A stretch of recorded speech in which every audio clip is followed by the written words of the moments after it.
I woke up to the sound of a jackhammer tearing into my foundation, not a metaphor, an actual jackhammer, rattling through the bones of my house like it was trying to shake me out of bed. My leg, still pinned in a brace from the accident, throbbed in protest as I sat up too fast. I grabbed my crutches and hobbled to the window, yanking the curtain back. There in the backyard I'd spent months restoring, where I'd planted my fiancé's favorite hydrangeas, where we'd planned to build a small greenhouse, stood 3 men in hard hats and neon vests. One of them waved at me like we were old friends. I didn't wave back. My name's Christine. I'm 34, recovering from a car accident that should have killed me, and apparently I'm also the last person to know I'm having an extension built onto my house. I made it down the stairs one painful step at a time, each thud of the jackhammer syncing with my heartbeat. By the time I got to the back door, I was sweating and furious. "Hey!" I shouted. The guy holding the jackhammer shut it off. The silence was deafening. "You can't just tear up my yard. Who told you to start this?" He looked confused. Dawson said you were out of commission, but everything was approved." I blinked. "Dawson? As in my sister's husband?" "Yeah, he and your folks signed off. Said it was all family." I stared at him. "Get off my property, now." He hesitated. "I mean, we already poured now." He raised his hands and nodded, motioning to the others. As they packed up, I limped back inside, heart pounding. I called my mom first. "Oh, honey," she said, like I was overreacting to a surprise birthday party. "It's just a little extension. Sophie said you'd love it once it's done." "Sophie doesn't live here, Mom. I do, and no one asked me." "Well, you've been in recovery, and your dad and I—" "You don't own the house. You gave us power of attorney while you were in the hospital," she said gently. You thought wrong." I hung up. My hands were shaking so badly I nearly dropped my phone. I had trusted them. I gave them temporary control because I couldn't walk, couldn't think straight, couldn't even feed myself without help. And this is what they did? I called Sophie next. She didn't pick up, of course. An hour later, she showed up with Dawson, both of them wearing matching smug smiles, like they were walking into a ribbon-cutting ceremony. "Hey, sis," Sophie chirped, leaning in for a hug I didn't return. "Isn't it exciting? We're finally doing it." "Doing what?" I asked, leaning on my crutch like a weapon. "The family wing," Dawson said, like it was obvious. "Guest suite, office space, maybe a nursery down the line." I blinked. "A nursery?" "Just thinking ahead," Sophie said quickly. "You've been through so much, and we thought—" "You thought you'd move in." She smiled, but her eyes flickered. "Just until you're back on your feet. We can help with the house, the bills." "I don't need help. I need you to leave."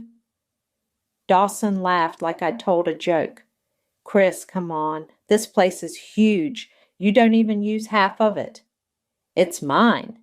"Technically," he said, "your parents had legal authority when they approved the plans. Everything's signed and sealed." I folded my arms. "Show me." He hesitated. I walked, well hobbled, past them to the dining table where a stack of papers sat in a neat manila folder. Sophie tried to block me, but I shoved past her, and there it was, a building permit, approved, with my name, my signature. Except I never signed it. I held it up. "This is a forgery."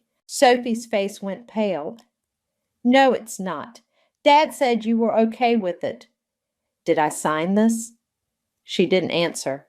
Dawson stepped forward. "Look, we can talk about this later. You're upset and—" "Get out. Christine, out now."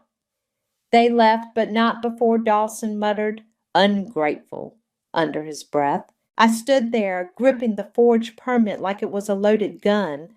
The room was spinning, or maybe that was just the pain meds wearing off.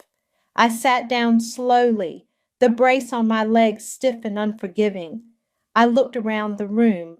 The house I grew up in, the one I bought back after Mom and Dad downsized, the one I poured every spare dollar into after losing the only man who ever truly understood me. The house I bled for, cried in, rebuilt from the studs up. And they thought they could just take it? I looked down at the signature again. The loops in the C were wrong. The tail of the E didn't curl. It wasn't just a lie. It was sloppy. And that's when I felt it. Not anger, not even betrayal, cold, clean rage. If they wanted a war, they just declared it. And I don't lose wars. The following Saturday, I woke up to the sound of children screaming. Not in danger, just the high-pitched chaos of a birthday party. I dragged myself to the window. Balloons, a rented bounce house, folding tables lined with cupcakes and glittery paper plates. My backyard looked like a Pinterest board threw up on it. I hadn't agreed to any of this. I crutched my way downstairs, opened the back door, and was nearly trampled by a kid in a Spider-Man costume. I turned the corner and found Sophie in my patio chair, sipping sangria like she was the damn hostess of the year. Sophie! She looked up all fake surprise. Oh, you're up! Isn't this fun? It's for Dawson's niece. Her mom had to cancel last minute, so we offered to host. In my yard? Well, it's our yard now, kind of, she said, laughing like that would make it cute. I didn't laugh. Where's Dawson? She pointed toward the grill where Dawson was flipping burgers and talking to two guys in suits. One of them handed him a business card. I limped over. Dawson! He turned, still holding the spatula. Hey, Christine, want a burger? Are you having a business meeting at a child's birthday party? He shrugged. Networking. It's all about relationships. On my property. He smirked. Technically, our property. We're investing in the future here. I stared at him. You're not even trying to hide it anymore, are you? Hide what? I didn't answer. I just turned, went back inside, and locked the door behind me. I called Tate. Tell me you're still practicing real estate law, I said the second he picked up. Christine, wow, it's been a while.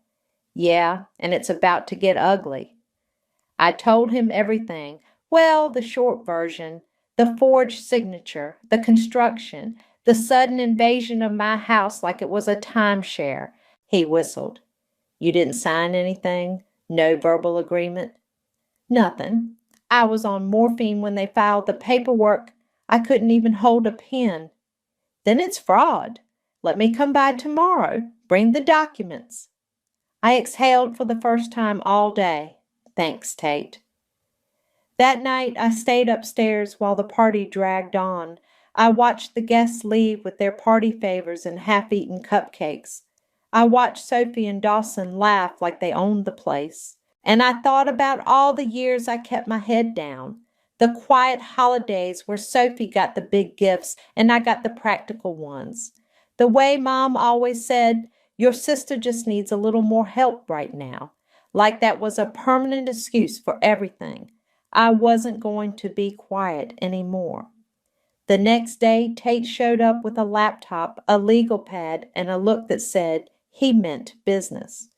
Let me see the deed, he said, sitting at my kitchen table. I handed it over. He scanned it, tapping his pen against the table. Okay, so your parents had temporary power of attorney while you were incapacitated, but it expired the moment you regained legal capacity. That was, what, 3 months ago? 4. Right, and they approved construction after that? Yep. Then none of this holds. He flipped to the back page. Also, interesting. What? He pointed to a clause I'd never noticed. Any structure permanently attached to the original dwelling triggers a reassessment of the property.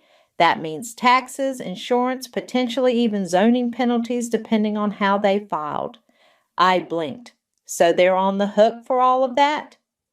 If they're listed as co-applicants, absolutely. I smiled. Good. Later that afternoon, Wayne, the contractor, showed up to collect some tools. I met him outside. "Hey," I said, "got a minute?" He hesitated, then nodded. "Sure." "You've been doing this for a while, right?" 20 years. "Ever had a client forge a homeowner's signature?" He looked at me carefully. "That what happened here?" I didn't answer. He sighed. "I had a feeling. You didn't seem thrilled when I saw you the first time." "I wasn't." He rubbed the back of his neck. "Look, I was told you were recovering and that everything was cleared. I didn't think to question it." "You didn't see the red flags?" "I did, but I also saw the check clear." I nodded slowly. "Fair enough." He looked around, lowered his voice. "You didn't sign off on those blueprints, did you?" "Nope." He nodded. "Then you got a case." I looked him in the eye. "Would you be willing to say that, officially?" He hesitated. "If it comes to that, yeah, I will." I held out my hand. He shook it. That night, I sat at the kitchen table with Tate, going over every document line by line. Sophie and Dawson were out, probably schmoozing at some wine bar or pretending to be the power couple of the neighborhood. I didn't care. Let them play house. Because while they were busy planning their fantasy life, I was building something else, a case. And I was going to make sure it hit them where it hurt most. Sophie was in the kitchen when I came downstairs the next morning, barefoot, wearing one of my old college sweatshirts like it belonged to her. She was stirring oat milk into her coffee, humming to herself. I opened the fridge. Half my groceries were gone. Again. "Did you eat the leftovers from last night?" I asked. She didn't even turn around. "Oh, yeah, Dawson was starving after his showing. We figured you wouldn't mind." I shut the fridge a little harder than necessary. "Next time, ask." She finally looked at me. "You're so tense lately. You should be happy the house is finally coming together." I grabbed a bottle of water. "Whose house?" She smiled. "Ours." I walked away before I said something unforgivable. Later that day, Dawson cornered me in the hallway. He was wearing a blazer and holding a latte like he was about to film a commercial for himself. "Quick question," he said. "Do you still have that spare key to the garage? I want to show a client the layout." "No." He blinked. "No, you don't have it." Or "No, I can't use it." I stared at him. "No, you can't use it?" He chuckled like I was being cute. "Christine, you're being difficult." "No, I'm being the owner of this house." He leaned in slightly. "You don't want to make this hostile. We're family." I stepped back. "Then stop acting like a squatter." That night, I was in my room when I heard them laughing downstairs, loud like they wanted me to hear. I opened the group chat with Tate and sent him a photo of the new blueprint I'd found stuffed in a drawer in the living room. He replied instantly, "This is gold. I'll explain tomorrow." The next morning, Tate showed up with coffee and a grin I hadn't seen since college. "Okay," he said, spreading out the blueprint on the table. "Here's what they didn't realize. This addition, it's structurally connected to the main house. That means under the county code, the entire property is now subject to reassessment."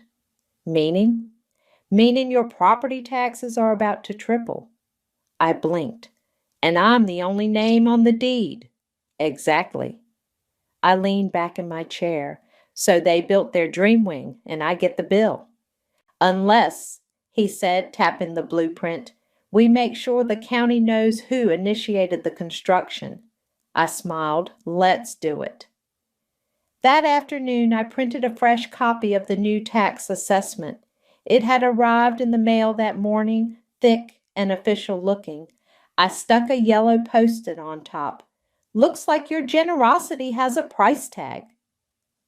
I left it on the kitchen counter. By dinner, Sophie was pacing the living room, holding the letter like it might catch fire. "This has to be a mistake," she said. "Christine, did you see this?"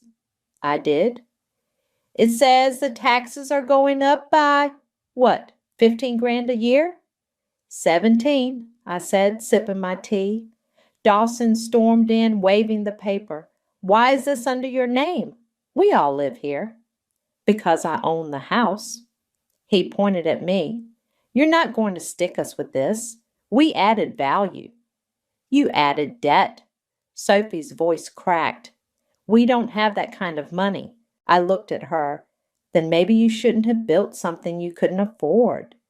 Dawson stepped closer. You think this is funny? No, I said.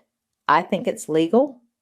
He opened his mouth, but I held up my phone. By the way, I recorded this conversation, just in case you try to say you have my consent. His jaw clenched. You're bluffing. I hit play, my voice clear. You didn't ask me. You forged my name. Sophie's voice panicked. We thought you'd be okay with it. Dad said. I paused it. Still bluffing? They stared at me like I'd grown horns. We can fix this, Sophie said quickly. We'll talk to the board, maybe refinance. No, I said. You won't? I reached into my bag and handed Dawson a manila envelope. He opened it. His face went white. What is this? He asked. Cease and desist, I said. Effective immediately. You're no longer allowed to use any part of this house for business purposes. That includes client meetings, mail, signage, and marketing materials. You're kicking us out? Not yet, but keep pushing. Sophie looked like she might cry. Christine, please, we're family. I looked at her, really looked at her, the entitled tilt of her chin, the way she clutched Dawson's arm like a lifeline. You stopped being family when you stole from me, I said. They left the room in silence. I stood there, alone, in the house I'd rebuilt. My legs still ached. My heart still had cracks. But for the first time in months, I felt steady. The war had started, and I was just getting warmed up. 3 days later, Sophie left a box of pastries on the kitchen counter like it was a peace offering. I didn't touch them. Instead, I mailed her something of my own, a pristine copy of the new property tax bill, folded neatly inside a bright pink envelope. On top, a yellow post-it. Looks like your generosity has a price tag. By noon, she was banging on my bedroom door. Christine, can we talk, please? I opened the door just enough to see her face. She looked like she hadn't slept. Her mascara was smudged and her voice had that fake sweet edge she used when she wanted something. We didn't know it would affect your taxes, she said. You didn't know it would affect my taxes because you didn't bother to ask. We thought it would be fine. Dawson says a lot of things. She flinched. We can figure this out. Maybe we can split it? I raised an eyebrow. Split the taxes on a house you don't own? She blinked, mouth open, nothing coming out. Didn't think so, I said, and shut the door. That night, Dawson tried a different approach. He cornered me in the driveway as I was getting the mail. Listen, he said, arms crossed, voice low. This doesn't have to get messy. Too late. He stepped closer. You're not thinking long term. We put a lot into this place. Sweat equity, Christine. If you go nuclear, we both lose. No, I said, holding up the envelope of bills. You lose. I get my house back. His jaw tightened. You're really going to do this? I smiled. Already started. He laughed, bitter. You're not going to win. You don't know how this works. I leaned in, voice calm. I know enough to record this conversation, too. He stepped back. Later that week, Tate came by with a flash drive and a grin. I cleaned up the audio, he said. Crystal clear. Sophie admits to forging your name. Dawson admits to using the house for business without your permission. Good, I said. Let's make it official. We spent the next 2 hours filing complaints with the housing board and the local licensing office. Tate handled the legal jargon. I just provided the receipts, emails, texts, photos, voice memos. By Friday, Dawson's real estate license was under review. Saturday, Sophie's phone started blowing up.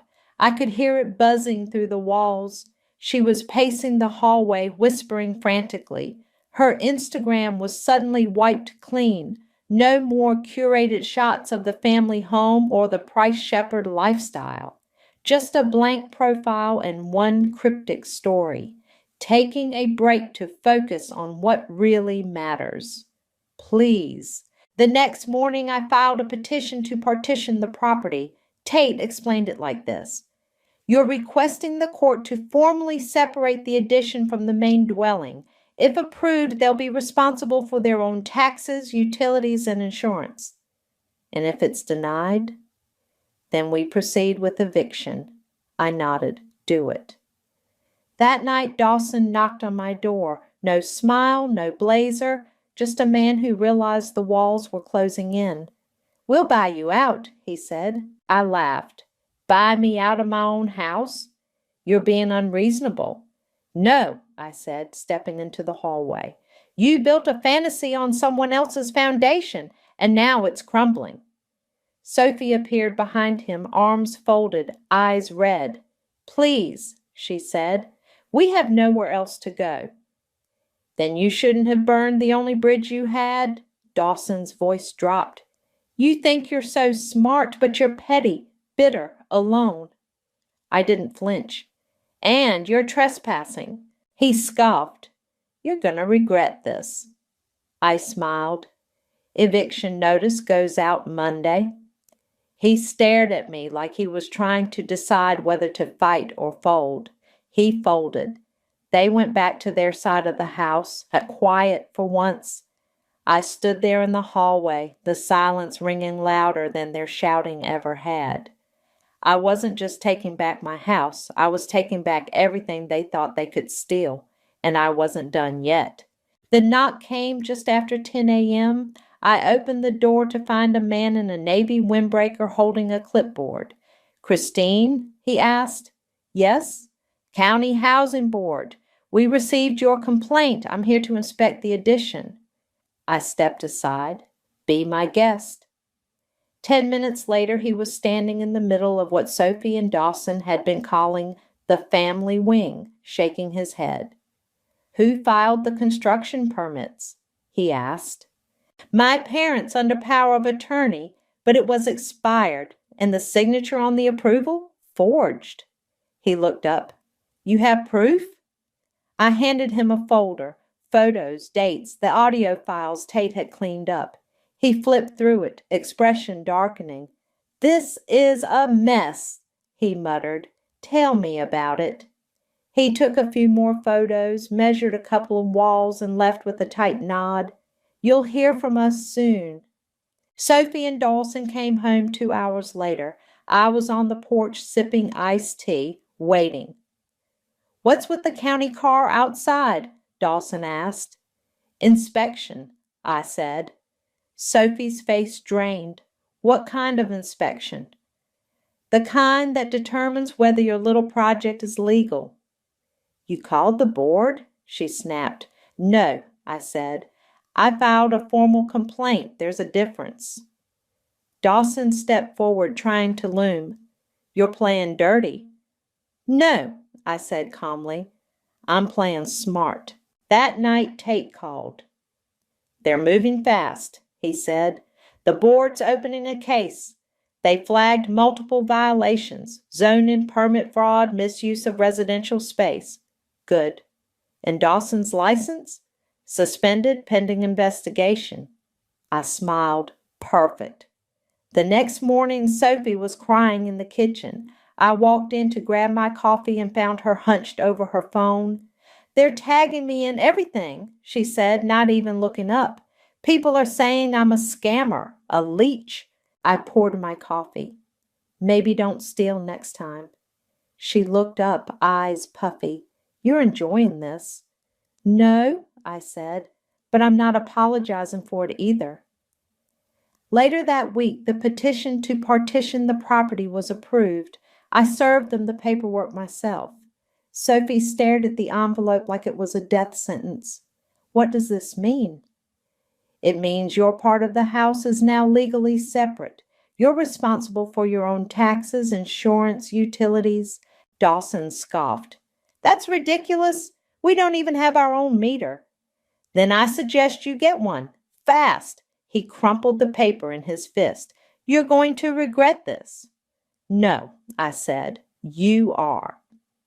2 days later, I came home to find Dawson pacing the driveway, phone pressed to his ear. I don't care what it takes. Get me out of this, he snapped. No, I didn't know the permits were invalid. What do you mean that's my responsibility? He saw me and turned away, lowering his voice. I walked past him without a word. That night, Tate and I sat on the porch watching the sun dip behind the trees. They're going to lose everything, he said. I know. You okay with that? I thought about it. I didn't start this. I just finished it. The following Monday, the court sent the final notice. Sophie and Dawson had 30 days to vacate the property. The extension was deemed unauthorized and subject to removal unless brought into compliance, which would cost more than they could afford. Dawson tried one last time. He showed up at my door with a check in hand. Name your price, he said. I looked at the check. Blank. Arrogant. I handed it back. Eviction stands. He stared at me, jaw twitching. You don't even need the space. But I need my peace. He left without another word. A week later, my parents called a family meeting. We just want to talk, Mom said. Clear the air. I didn't want to go, but I did. We met at their house. Sophie and Dawson were already there, sitting stiffly on the couch. Mom looked nervous. Dad looked tired. I think we've all made mistakes, Mom began. I cut her off. This isn't about mistakes. It's about choices. Dad cleared his throat.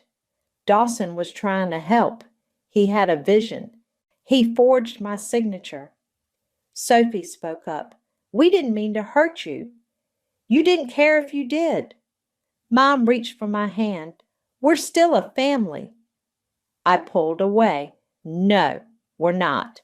Not when you let them take over my house. Not when you ignored me. Not when you chose convenience over truth.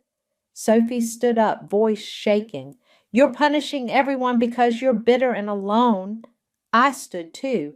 No, I'm protecting myself. Something you've never had to do. She slapped me. It wasn't hard. It was desperate. I didn't flinch. I just smiled. There she is. Dad looked horrified. Mom gasped. I turned and walked out. I didn't look back. The war was over, and I'd won. The moving truck showed up on a Thursday morning. I watched from the porch as Dawson barked orders at the two guys he'd probably hired off Craigslist. Sophie stood off to the side, arms crossed, sunglasses hiding her swollen eyes. They didn't speak to me. They didn't even look my way. I didn't offer to help. I just sipped my coffee and let the sound of boxes slamming into the truck be my music. By noon, the extension was empty. The walls echoed. The dream wing was now just drywall and regret. Wayne showed up around 2. You ready? He asked. I nodded. Let's do it. He walked the perimeter with a clipboard, measuring and marking. The court order says we can remove everything added after the permit was filed. That includes the deck, the second entrance, and the utility hookups. Good.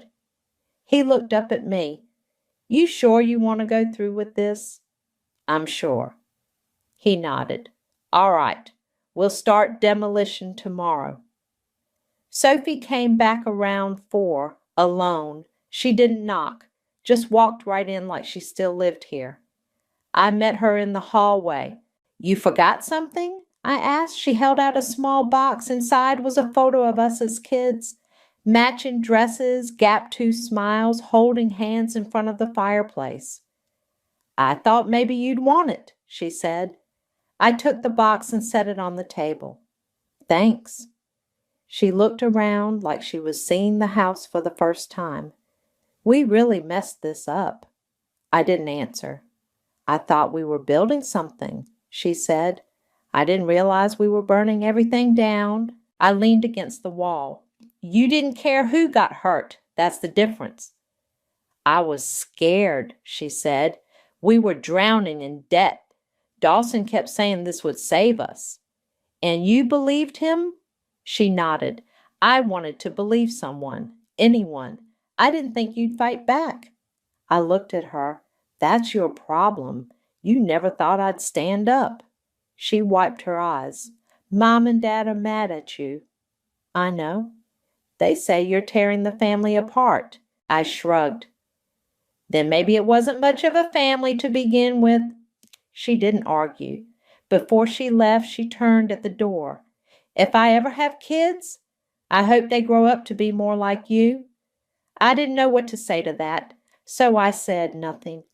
The next day, the demolition started. Wayne's crew worked fast. By the end of the week, the extension was gone, just like that. The foundation was ripped up, the walls hauled off, the dream reduced to rubble.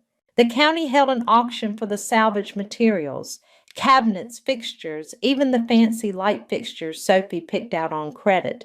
Most of it sold for pennies. The money went straight to cover the back taxes. I didn't keep a dime. Mom called once, left a voicemail. We didn't know it would go this far. Please, Christine, don't let this be the end. I didn't call her back. Dad sent an email, just one line. You've made your point. I deleted it. I visited the cemetery that Sunday. The wind was sharp, but the sky was clear. I sat by his grave for a long time. You always said I was too forgiving, I said. Guess I finally proved you wrong. I laid a single hydrangea on the headstone. The ones we'd planted together were gone now, dug up during the construction. But I'd replant them in the spring in clean soil. As I stood to leave, I felt something shift inside me. Not peace exactly, but something close, like I could breathe again. When I got home, Wayne was waiting on the porch. Weird question, he said. You ever think about a greenhouse? I raised an eyebrow. Why? He smiled. You got the space now, and I owe you one for dragging me into this circus. I dragged you? He laughed. Okay, maybe I volunteered. I thought about it. Yeah, maybe. Something simple. Glass walls, raised beds. He nodded. We can draw up plans next week. I looked at the empty patch of dirt where the extension used to be. For the first time, it didn't make me angry. It just looked like a blank canvas. Let's do it, I said. The war was over, and I was finally home. The auction was held in a dusty parking lot behind the county building. Rows of folding chairs, a few curious onlookers, and a sad lineup of what used to be Sophie and Dawson's dream. Kitchen cabinets, a clawfoot tub, French doors still wrapped in plastic, all of it tagged and numbered, ready to be picked apart by strangers. I stood off to the side with my arms crossed as the auctioneer barked through a megaphone. Lot 27. Custom marble countertops starting at $50. A man in a flannel jacket raised his hand. It sold for $75. Wayne showed up halfway through. He handed me a coffee without a word and stood beside me, watching the pieces of the extension disappear one by one. They really poured money into this, he said. Money they didn't have. He nodded slowly. You okay? I didn't answer right away. Then I said, I thought it would feel better. Doesn't? It does, I said. Just not the way I expected. He didn't push. After the last item was sold, a county clerk handed me a receipt. The total came out to just under $7,000. Every cent went to cover the balloon property taxes. The rest gone. No refunds, no credits. I signed the paper and handed it back. Sophie and Dawson didn't show. They were long gone by then, moved into a rental 2 towns over. Word was Dawson was working under someone else's real estate license now, showing condos part-time. Sophie had gone quiet on social media. No more curated brunch photos. No more family goals, hashtags, just silence. I didn't hear from them again. Mom sent one last text. I hope you're happy. You've broken this family. I stared at it for a long time. Then I blocked her number. Some bridges don't burn. They rot slowly until one day you step on them and fall through. I wasn't falling anymore. A week later, I stood in the backyard with Wayne, looking at the empty patch of dirt where the extension used to be. He unrolled a set of drawings on the patio table. Greenhouse here, he said, pointing. Raised beds along the back. We can run water lines through the old utility trench, solar panels on the roof. I traced the outline with my finger. You think it'll get enough sun? Plenty. You got the best angle on the block. I smiled. Let's start Monday. The next morning, I visited the local nursery, bought a tray of seedlings, tomatoes, basil, lavender. I carried them home like they were something fragile and sacred. Wayne and his team showed up on schedule. No delays, no drama, just quiet progress. By the end of the week, the frame was up. Glass panels followed, then the shelves, then the soil. It was beautiful. Simple, clean, full of potential. Just like the house used to feel before they tried to take it from me. Tate came by to see it. Damn, he said, stepping inside. This is nicer than my apartment. I laughed. You helped make it happen. He looked around. You know, you could rent this out for weddings or sell herbs, something passive. I don't want passive, I said. I want peace. He nodded. You earned it. Before he left, he paused at the door. I meant to ask, you ever hear from your parents? No. You think they'll come around? I shook my head. They already made their choice. He didn't argue. After he left, I stood in the middle of the greenhouse. The sun poured through the glass. The air smelled like earth and promise.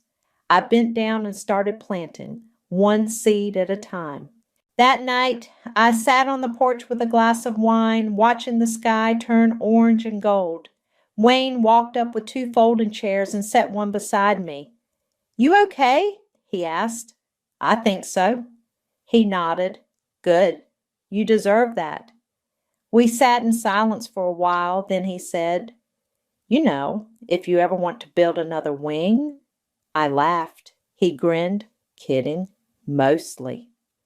I looked out at the yard, at the greenhouse, at the house I'd fought for. No more wings, I said, just roots. And for the first time in a long time, that felt like enough. I was in the greenhouse, gently misting the basil, when I heard footsteps crunching on the gravel path. Smells like a pizza place in here, Tate said, ducking through the door, in the best way. Fresh basil, I said, spraying one last leaf before setting the bottle down. You're late. I brought bribes. He held up a paper bag. Cinnamon rolls. From that little bakery you like. I took the bag and peeked inside. You're forgiven. Wayne showed up a few minutes later, toolbox in hand. You two eating without me? There's enough sugar in here to kill a horse, I said, handing him a roll. We sat on the low bench inside the greenhouse, warm light streaming through the glass. The air smelled like soil and cinnamon, and for once no one was yelling, demanding, or pretending to be someone they weren't.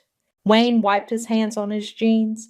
Got the last coat of sealant on the roof. Should be good for the season. Thanks, I said. He nodded. You did good here. Tate leaned back, chewing. Better than good. You turned a demolition site into a sanctuary. I shrugged. I just wanted something that was mine again. Wayne looked out the glass wall. You ever hear from them? I shook my head. Not since the auction. Tate raised an eyebrow. Not even your parents? Nope. Wayne looked surprised. You okay with that? I nodded. I'm not chasing people who only show up when it benefits them. They didn't argue. We sat there for a while, just the three of us, the greenhouse humming with quiet life. Outside, the wind rustled the trees. Inside, everything felt still. Eventually, Tate stood. All right, I got court in an hour. Some guy suing his neighbor over a koi pond. Real thrilling. Wayne stood too. I should head out. Got another job starting next week. They both paused at the door. You need anything, Tate said, you call. Wayne added, and if you ever want to expand, no wings, I said, smiling. He grinned, right, just roots. They left and I stayed behind, watering the last row of seedlings. When I stepped out, the sun was low, casting long shadows across the yard. I walked around the house, checking the new gutters, the trimmed hedges. Everything was clean, quiet, mine. Then I saw her, Sophie, standing at the edge of the driveway, arms crossed, eyes hidden behind sunglasses. I didn't say anything, just waited. She took a few cautious steps forward. I saw the greenhouse. I nodded. Built it where your nursery used to be. She flinched. I didn't come to fight. Then why are you here? She pulled something from her bag, a small envelope. She held it out. I didn't take it. It's not money, she said. It's a letter from Mom. I raised an eyebrow. She couldn't send it herself. She's embarrassed. She should be. Sophie lowered her hand. I don't expect you to forgive us. Good. But I wanted to say it anyway. I'm sorry. I looked at her. Really looked. She was thinner, paler, her hair pulled back in a messy bun, none of the usual polish. There was no Dawson in sight, no matching outfits, no curated smiles. I lost everything, she said. Our savings, friends. Dawson's license is still suspended. We're renting a one-bedroom. I'm working part-time at a preschool. I didn't say anything. I know I deserve this, she said, but I also know you didn't deserve what we did to you. I finally took the envelope. You're right, I didn't. She nodded. I won't bother you again. She turned to leave. Sophie. She stopped. I hope you mean it. She looked over her shoulder. I do. Then she was gone. I walked back inside, set the envelope on the counter, and left it there. I didn't open it. Instead, I grabbed my gloves and headed back to the greenhouse. The sun was setting, casting gold across the glass walls. I knelt in the dirt, planting the last of the lavender. My hands sank into the soil, warm, forgiving. No more noise, no more lies. Just the sound of water, wind, and the quiet rhythm of something growing. Justice didn't come with fireworks. It came with silence and a view.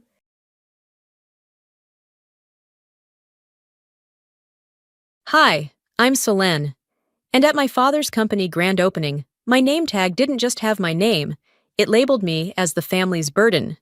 I stood there, surrounded by champagne glasses and forced smiles, while my family laughed at my expense. But that was just the beginning, because behind the wealth and prestige, behind the Moreau name, were lies, the kind that erased my mother, the kind that stole everything from me. And when I finally uncovered the truth, they didn't just try to silence me, they tried to destroy me. But here's the thing about people who think they can control you forever. They never expect you to fight back. I never wanted to come.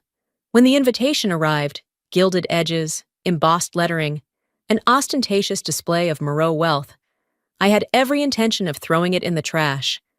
But then Isolde called. Just show up, Solène, she had urged. Let them see you're still standing. So here I was, standing outside Moreau Industries' grand new headquarters, staring at the towering glass facade that reflected Chicago's city lights like a beacon of power and privilege. My family's empire, a kingdom built on control, appearances, and a legacy that had no place for me. I exhaled, adjusting the sleek black dress I had chosen. Not too bold, not too understated, a balance of defiance and restraint. If I was going to walk into the lion's den, I would do it on my terms. Stepping inside, I was immediately swallowed by the opulence. Crystal chandeliers bathed the room in a golden glow, the scent of expensive cologne and champagne filling the air. Conversations hummed, business deals, strategic alliances, power plays disguised as pleasantries. The Moreau way. And there he was, Magnus Moreau, my father. Surrounded by Chicago's elite, he laughed at something an investor said, his presence commanding yet effortlessly detached. He hadn't noticed me yet. Or maybe he had, and chose to pretend otherwise. Across the room, Vespera stood with Celine, the two of them an image of polished perfection. They were already watching me, their expressions unreadable, but their amusement palpable. I knew this wasn't a welcome. This was a spectacle. I squared my shoulders and walked in. I made it halfway across the ballroom before I saw it. A small, elegant table near the entrance, neatly arranged with name tags for the guests. An old trick of Vespera's. Networking, she called it. Control, I knew better. I skimmed the names absently at first. Magnus Moreau, CEO, Vespera Moreau, Moreau Charitable Foundation, Lucian Moreau, future successor, Celine Moreau, social icon. Then I saw mine, Solène Moreau, the family's burden. My breath caught, my fingers tightening instinctively.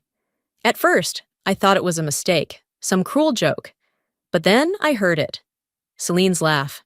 I turned, and there she was, a flute of champagne in hand, eyes glinting with amusement. "Come on, Soli," she drawled, raising her glass. "Don't tell me you're offended by a little joke?" Vespera was beside her, ever the composed orchestrator of social cruelty. She tilted her head, her voice smooth as silk. "Networking events should be fun, dear. Don't take things so personally." A slow heat rose in my chest, but I refused to let it show. Not here, not now. I glanced around. Several guests had noticed, discreetly stealing glances in my direction. No one spoke, no one intervened. Because this was how it always was. A small, calculated humiliation, just subtle enough that if I reacted, I would look like the problem. I should have seen it coming. I inhaled slowly, fingers loosening around the name tag.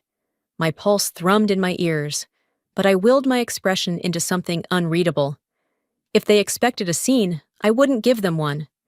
Instead, I smoothed the tag out, aligning it perfectly with the others on the table. Then, I picked up a glass of champagne from a passing server, turned toward the room, and smiled. If they wanted a show, I would give them one. The chatter around me buzzed, but my mind was elsewhere, locked on the name tag, the smirk on Celine's face, and the buried memories that had just resurfaced. I moved through the room like a ghost, present yet detached. Every polite smile, every murmured toast, every carefully curated exchange, it was all part of the act. This was a stage, and I was the only one who refused to play the role assigned to me. I needed air. Stepping toward the back of the venue, I let the cool evening breeze from the balcony wash over me. I should have left the moment I saw that name tag, but something held me here, something deeper than pride or defiance. Then I heard it. Strange how your mother just disappeared from the picture, isn't it? I froze. A man's voice, low but deliberate, carried over from a small circle of investors near the bar. He swirled his whiskey, his words casual, but they hit me like a punch to the gut. Magnus chuckled, his tone measured. "Life takes people in different directions." The investor smirked. "Right, and yet some disappear more thoroughly than others." Magnus's smile didn't falter, but something flickered in his eyes. A warning. The conversation shifted. Laughter filled the space, but I barely heard it. I turned, my pulse quickening. Was my mother forced out? Was her absence not voluntary? Across the room, I caught sight of Isolde. She wasn't watching the investors. She was watching Magnus and Vespera, and the look in her eyes told me she knew something. The weight in my chest grew heavier. I needed answers. Slipping away from the crowd, I wandered down the hall where the offices were. I knew this building well. Before I had become an inconvenience, Moreau Industries was supposed to be my future too. Magnus's office door was slightly ajar. That wasn't like him. He never left things unsecured. Something told me to step inside. The room smelled like leather and expensive scotch. Bookshelves lined the walls, and his massive mahogany desk sat in the center, an altar to his authority. Everything was in perfect order. Everything except a single drawer, slightly open. I hesitated. Then, with a steadying breath, I reached for it. Inside, a stack of neatly arranged documents. But it wasn't the business reports that caught my eye. It was the envelope tucked between them. Yellowed with time, edges worn. My name was on it. I pulled it out, my hands trembling. The handwriting was unmistakable, my mother's. Swallowing hard, I opened it. Solène, I tried to reach you, but they never let me. I hope one day you find this. The words blurred as my vision swam. I gripped the letter tighter, forcing myself to read on. She had written about the divorce, about how Magnus and Vespera controlled everything, even her ability to see me, how they had twisted the narrative, ensuring that when she was gone, she would never be able to return, how she had never wanted to leave me behind. My breath came in short, sharp bursts. I had spent years believing she had abandoned me, that she had walked away and never looked back. It was all a lie. A shadow fell over me. I turned sharply, heart pounding, only to find Isolde standing at the door. Her eyes flickered to the letter in my hands, and her expression softened. You found it, she said quietly. The walls felt like they were closing in. You knew? She hesitated. Not everything, but I had my suspicions. My stomach twisted. Rage, grief, betrayal, they all tangled together inside me. Why didn't you tell me? My voice was barely above a whisper. Isolde sighed. Because you weren't ready to hear it. She took a step closer, her voice low but firm. And because they expect you to lose control. If you lash out now, they win. Understand? I clenched my jaw. I did understand. But that didn't make it any easier. I carefully folded the letter, tucking it into my clutch. This wasn't over, not by a long shot. Straightening my dress, I squared my shoulders and stepped back into the party, now seeing every smiling face for what it truly was, a mask hiding decades of lies. The sound of champagne glasses clinking filled the air, but all I could hear was my mother's words echoing in my mind. They never let me reach you. I stood motionless in the ballroom, gripping my clutch tightly, my breathing measured. Around me, the event carried on, oblivious to the storm brewing inside me. Laughter, polite conversations, the occasional flash of a camera. Every bit of it felt staged, rehearsed, artificial.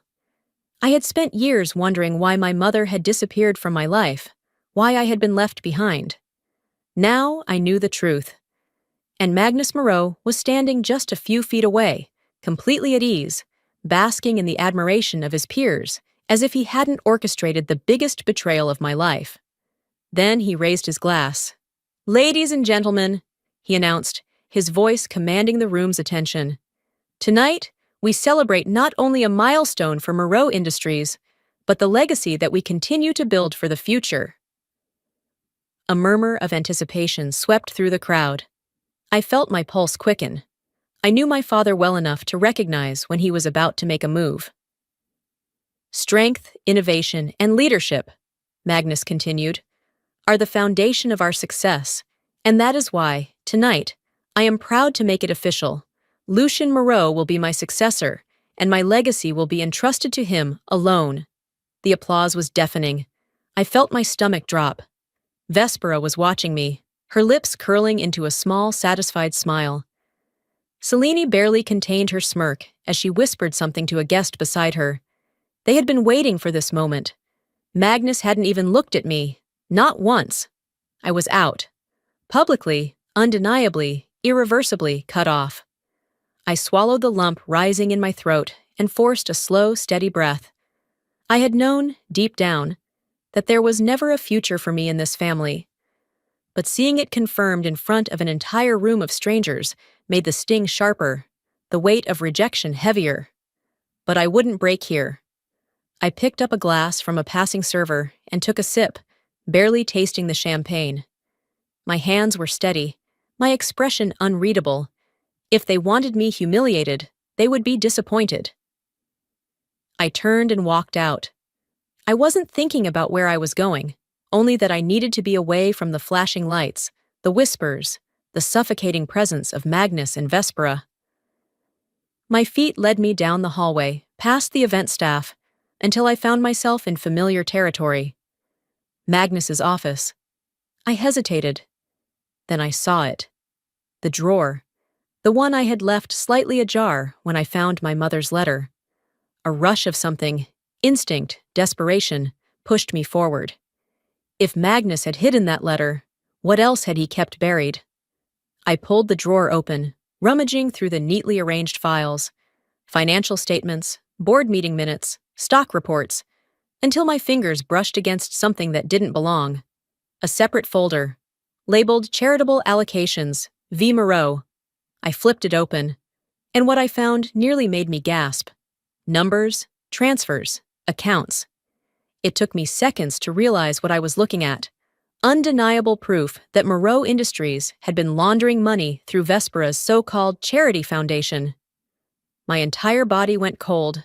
"Whatever you think you found," a voice drawled from the doorway, "it won't matter." I turned sharply, my heart pounding. Lucian leaned against the doorframe, his expression amused, but there was something in his eyes. A warning. I clutched the folder tighter. "Then you won't mind if I take a closer look, will you?" His smirk didn't waver. "Careful, Solane. You might not like what you find." I held his gaze, refusing to let him see any hint of doubt. "Neither will you." His jaw tightened for the briefest moment before he pushed off the doorframe. "You've already lost. You just don't know it yet." I exhaled slowly as he walked away. I didn't believe him, not anymore. For years, I had been the outsider in this family, the inconvenience, the burden. But as I stared down at the incriminating documents in my hands, I realized something. I wasn't just a burden anymore. I was a threat. I inhaled sharply, glancing at Isolde. If they were willing to lie to me about my own mother, how far would they go to protect their empire? The answer came the next morning. I woke up to my phone vibrating incessantly on my nightstand. The sharp, relentless buzz filled the silence of my apartment. My stomach twisted as I reached for it, already knowing they had made their move. The first thing I saw was my name. Everywhere. Moreau Heiress Spirals. A jealous daughter's attempt to sabotage her father's success. Entitled and bitter, Solane Moreau tries to stir family drama at gala. A distorted, carefully edited video clip from the event was attached to most of the articles. It showed me at the name tag table, gripping the humiliating label, my jaw tight. Then, a selective cut of me walking away from Magnus's speech, a moment that now looked like a petulant act of defiance rather than self-preservation. I scrolled further, my pulse pounding in my ears. Then I saw her. Vespera, elegantly poised in a pre-recorded interview, her voice coated with false sympathy. "We only ever wanted the best for Solane, but she refuses to be part of this family. This has been difficult for all of us." My stomach twisted as the video cut to Selena, shaking her head in feigned disappointment. "We tried. We really did." And then Lucian, looking effortlessly composed. "It's sad to see someone spiral like this, but some people just don't know how to move forward." I clenched my jaw so tightly it ached. They hadn't just disowned me. They were rewriting the story. And people were eating it up. The first call I answered was from Isolde. "Solane," she said, her voice clipped. "Turn on the TV." I had already seen enough online, but I grabbed the remote anyway. A news anchor was mid-sentence, my name scrolling in bold beneath her. Sources close to the Moreau family say Solane has struggled with her place in the family for years. Some speculate that financial motivations could be behind her recent behavior. My chest tightened. Financial motivations. "Isolde," I whispered, What are they doing? They're making sure you have nothing left, she said, voice urgent. This isn't just about reputation, Selene. It's about isolation. They've already started freezing accounts linked to your name, citing irregularities to justify it. And your industry contacts? They're pulling away. You're being blacklisted. I swallowed hard, pressing a hand to my temple. Magnus and Vespera aren't just trying to ruin your name, she continued. They're making sure you have nowhere to turn, and they won't stop here. A cold sense of dread settled in my gut. I had spent years trying to be indifferent to their cruelty, but this wasn't just cruelty anymore. This was war. I stared at my reflection in the dark screen of my laptop. For years, I had let them define me. I had let them make me small, insignificant, but they had underestimated me. I wasn't the same person I had been before. I wouldn't let them destroy me. I wouldn't just survive this. I would win. I reached for my phone and dialed Isolde. She answered on the first ring. If they want a fight, I said, voice steady, I'll give them one. I closed my laptop, my heart steady for the first time in years. It was time to show them exactly what a burden could do. I scrolled through the endless stream of articles, each one another carefully constructed lie. If they thought I would disappear, they were about to be very disappointed. The Moreaus had always been good at controlling narratives, at making sure the world only saw what they wanted it to see. But this time, they underestimated me. A sharp knock at my door pulled me from my thoughts. My heart jumped before I reminded myself that I was safe, at least for now. I opened the door to find a small, unmarked envelope resting on my doormat. No return address. A chill ran down my spine. I picked it up cautiously, stepping back inside before peeling the flap open. My breath hitched the moment I saw the handwriting. My mother's. The ink had faded slightly, the paper worn at the edges, but there was no mistaking it. If you're reading this, it means they never let me reach you. I tried, Selene. I tried. My hands shook as I read on. She wrote about the divorce, how Magnus had orchestrated everything to ensure she had nothing, how he had blocked every attempt she made to contact me, spinning the story so that I would believe she had simply walked away, how she had been afraid. The Moreau name is built on lies, Selene. Money laundering, coercion, secrets buried beneath wealth and power. They don't let go of people like us. Be careful. My chest tightened as I reached the last lines. They won't let you go either. The words blurred as a wave of emotion crashed over me. Grief, fury, and something heavier, something colder. I clenched the letter in my hands. I had spent years feeling abandoned, resenting her for leaving, but she hadn't left me.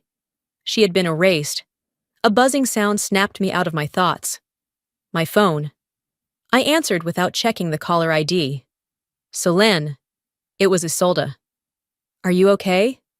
I swallowed, my voice barely above a whisper. I got a letter from my mother. A pause. Then, softly, what did it say? I stared down at the pages in my hands, the truth unraveling before me. It said I was never supposed to find out. Hours later, I sat at my desk, the letter beside me, my fingers drumming against the surface. I knew the Moreaus operated in shadows, but my mother's warning confirmed what I had always suspected. There were things happening beneath the surface that were far worse than the world knew.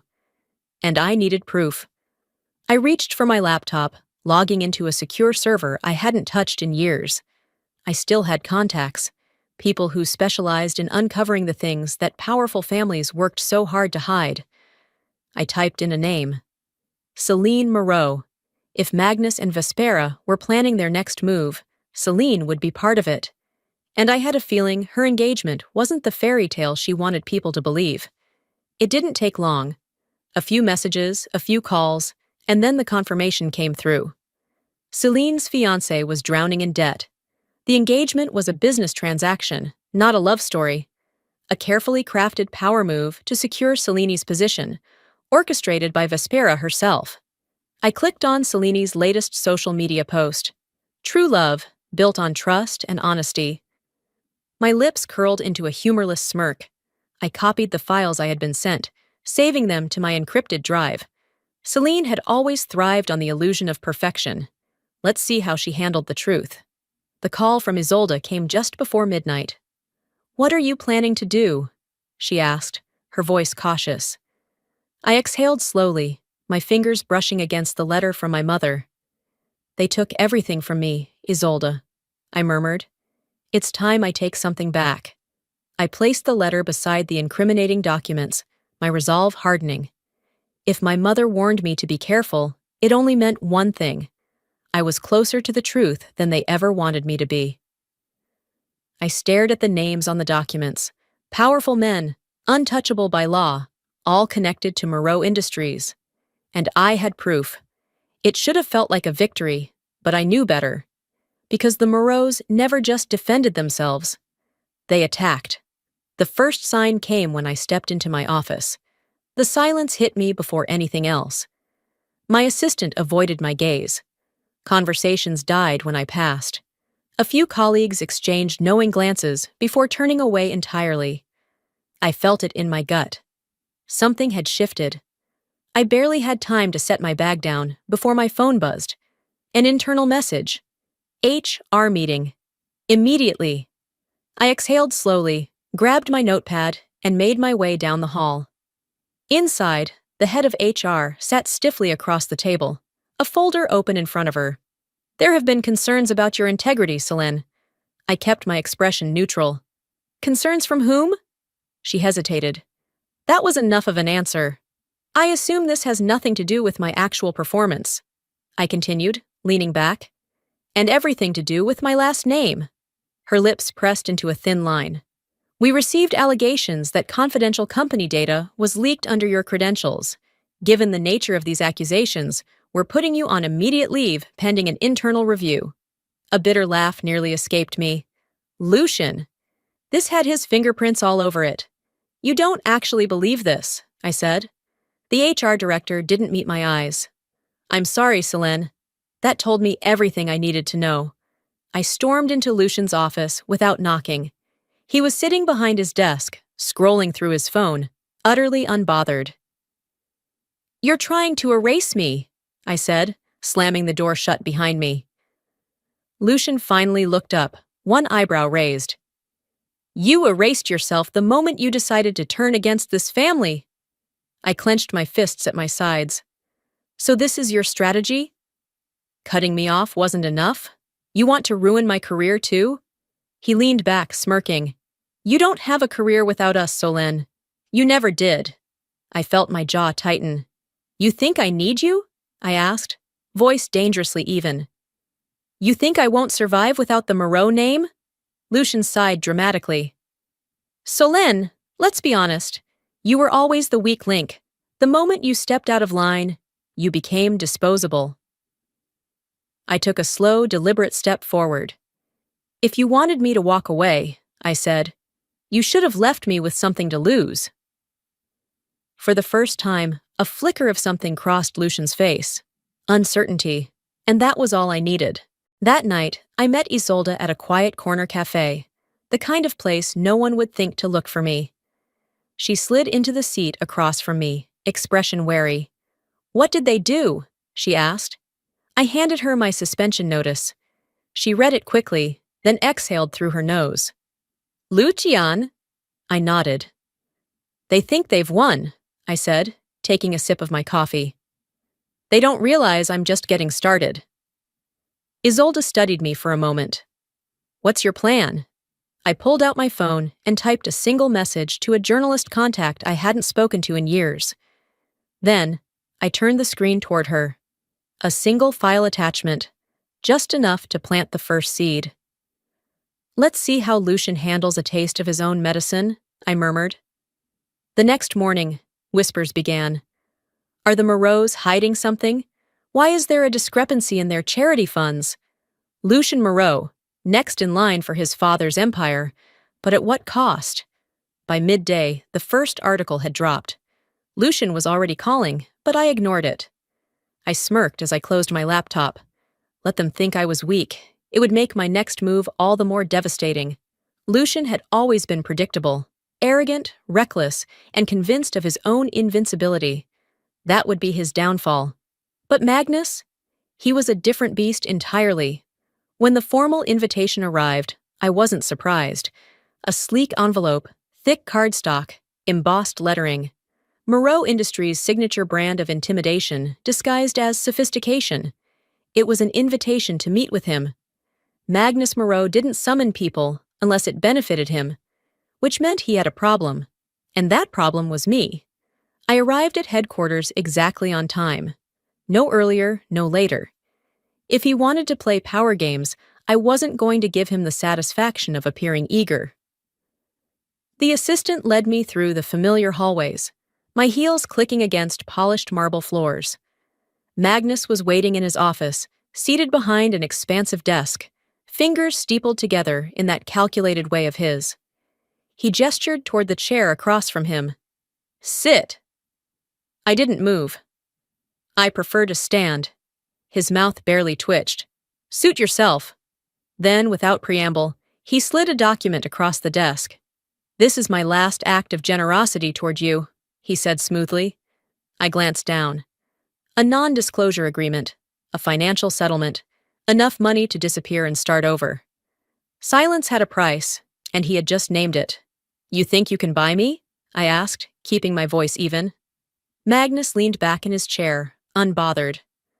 "I think you can be reasonable." "Take the money, Selene. Move on." I picked up the papers, skimming them. The sum was generous, life-changing for most people.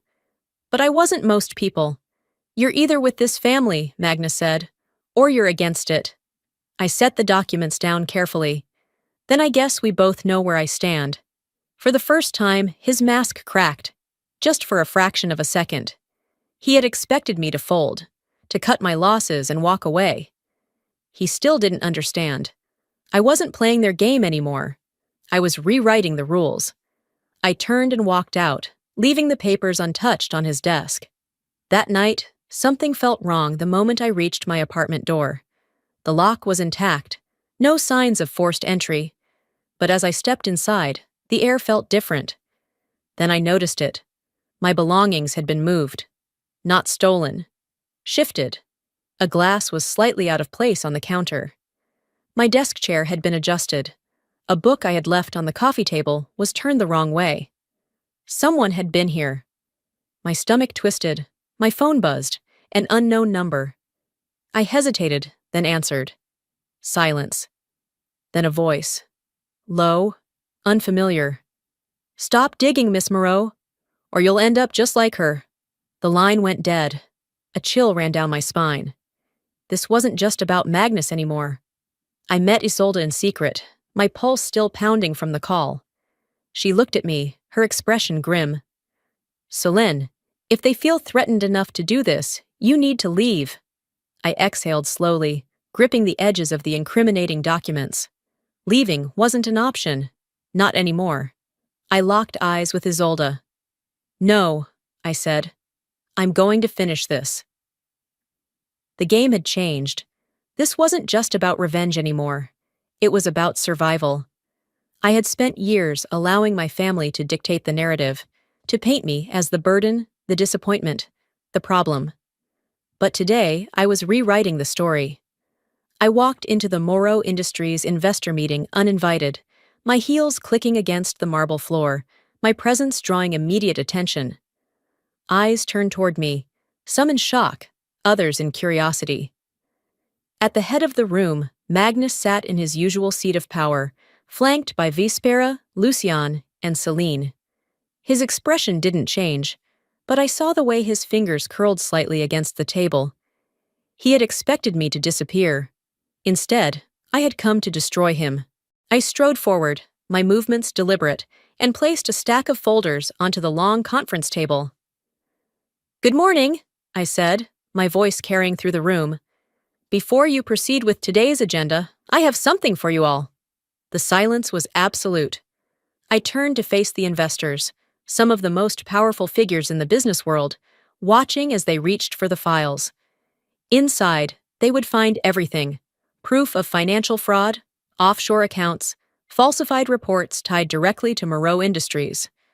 For years, I continued, you've all believed in the illusion of Moreau Industries. Let me show you the truth. I pressed a button on the small remote in my hand. Behind me, a massive screen flickered to life. A series of documents appeared.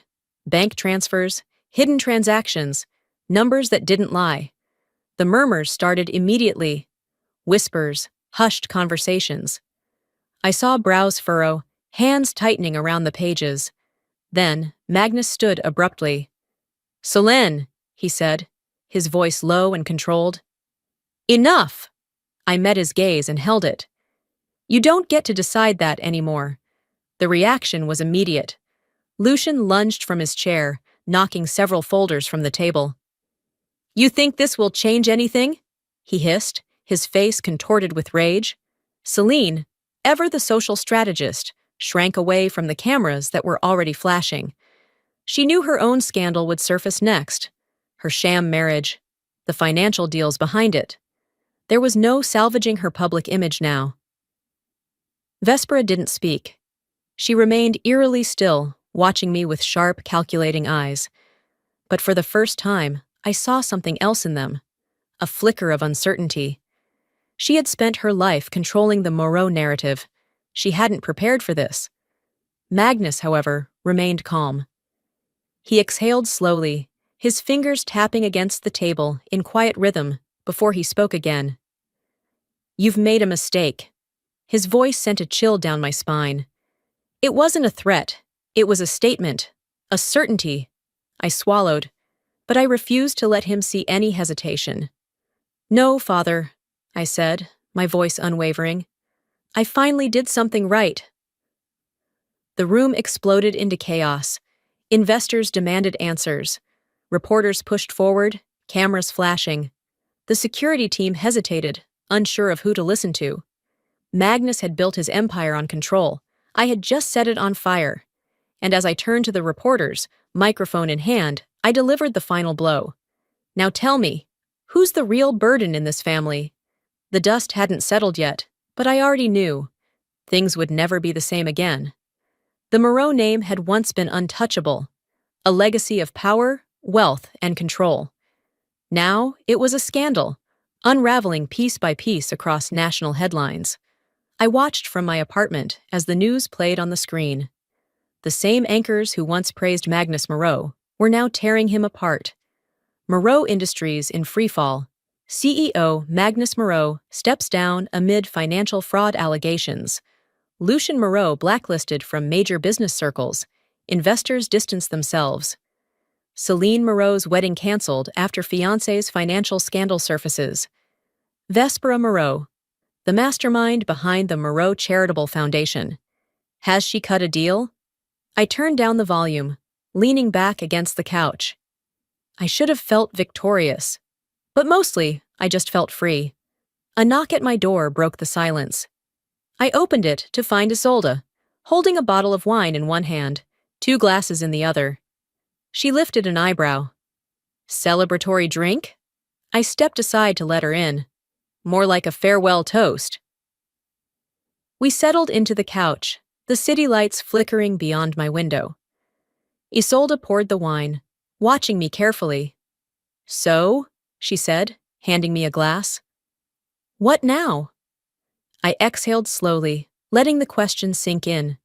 For years, my life had been dictated by my last name, by the expectations, the power struggles, the endless fight to prove my worth. Now, for the first time, there was nothing standing in my way. A slow smile formed on my lips. Now, I said, raising my glass, I live my life. Later that night, I stood on my balcony, gazing at the city below. This time, I wasn't looking for an escape. I wasn't searching for validation or wondering where I fit in. I had walked away, and I had won. The Moreaus would spend years picking up the pieces of their ruined empire, but I wouldn't be around to watch. I had no interest in their downfall, because they didn't matter anymore. I stepped back inside, pausing just before closing the door. The name tag from that night, the one that had called me the family's burden, sat on my desk. For a moment, I considered throwing it away. Then, I smiled. I left it there, untouched.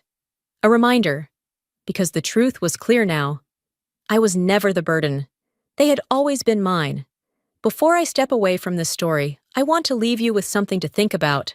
For years, I believed that family was unbreakable, that no matter how deep the wounds, how cruel the betrayals, there was always a way back.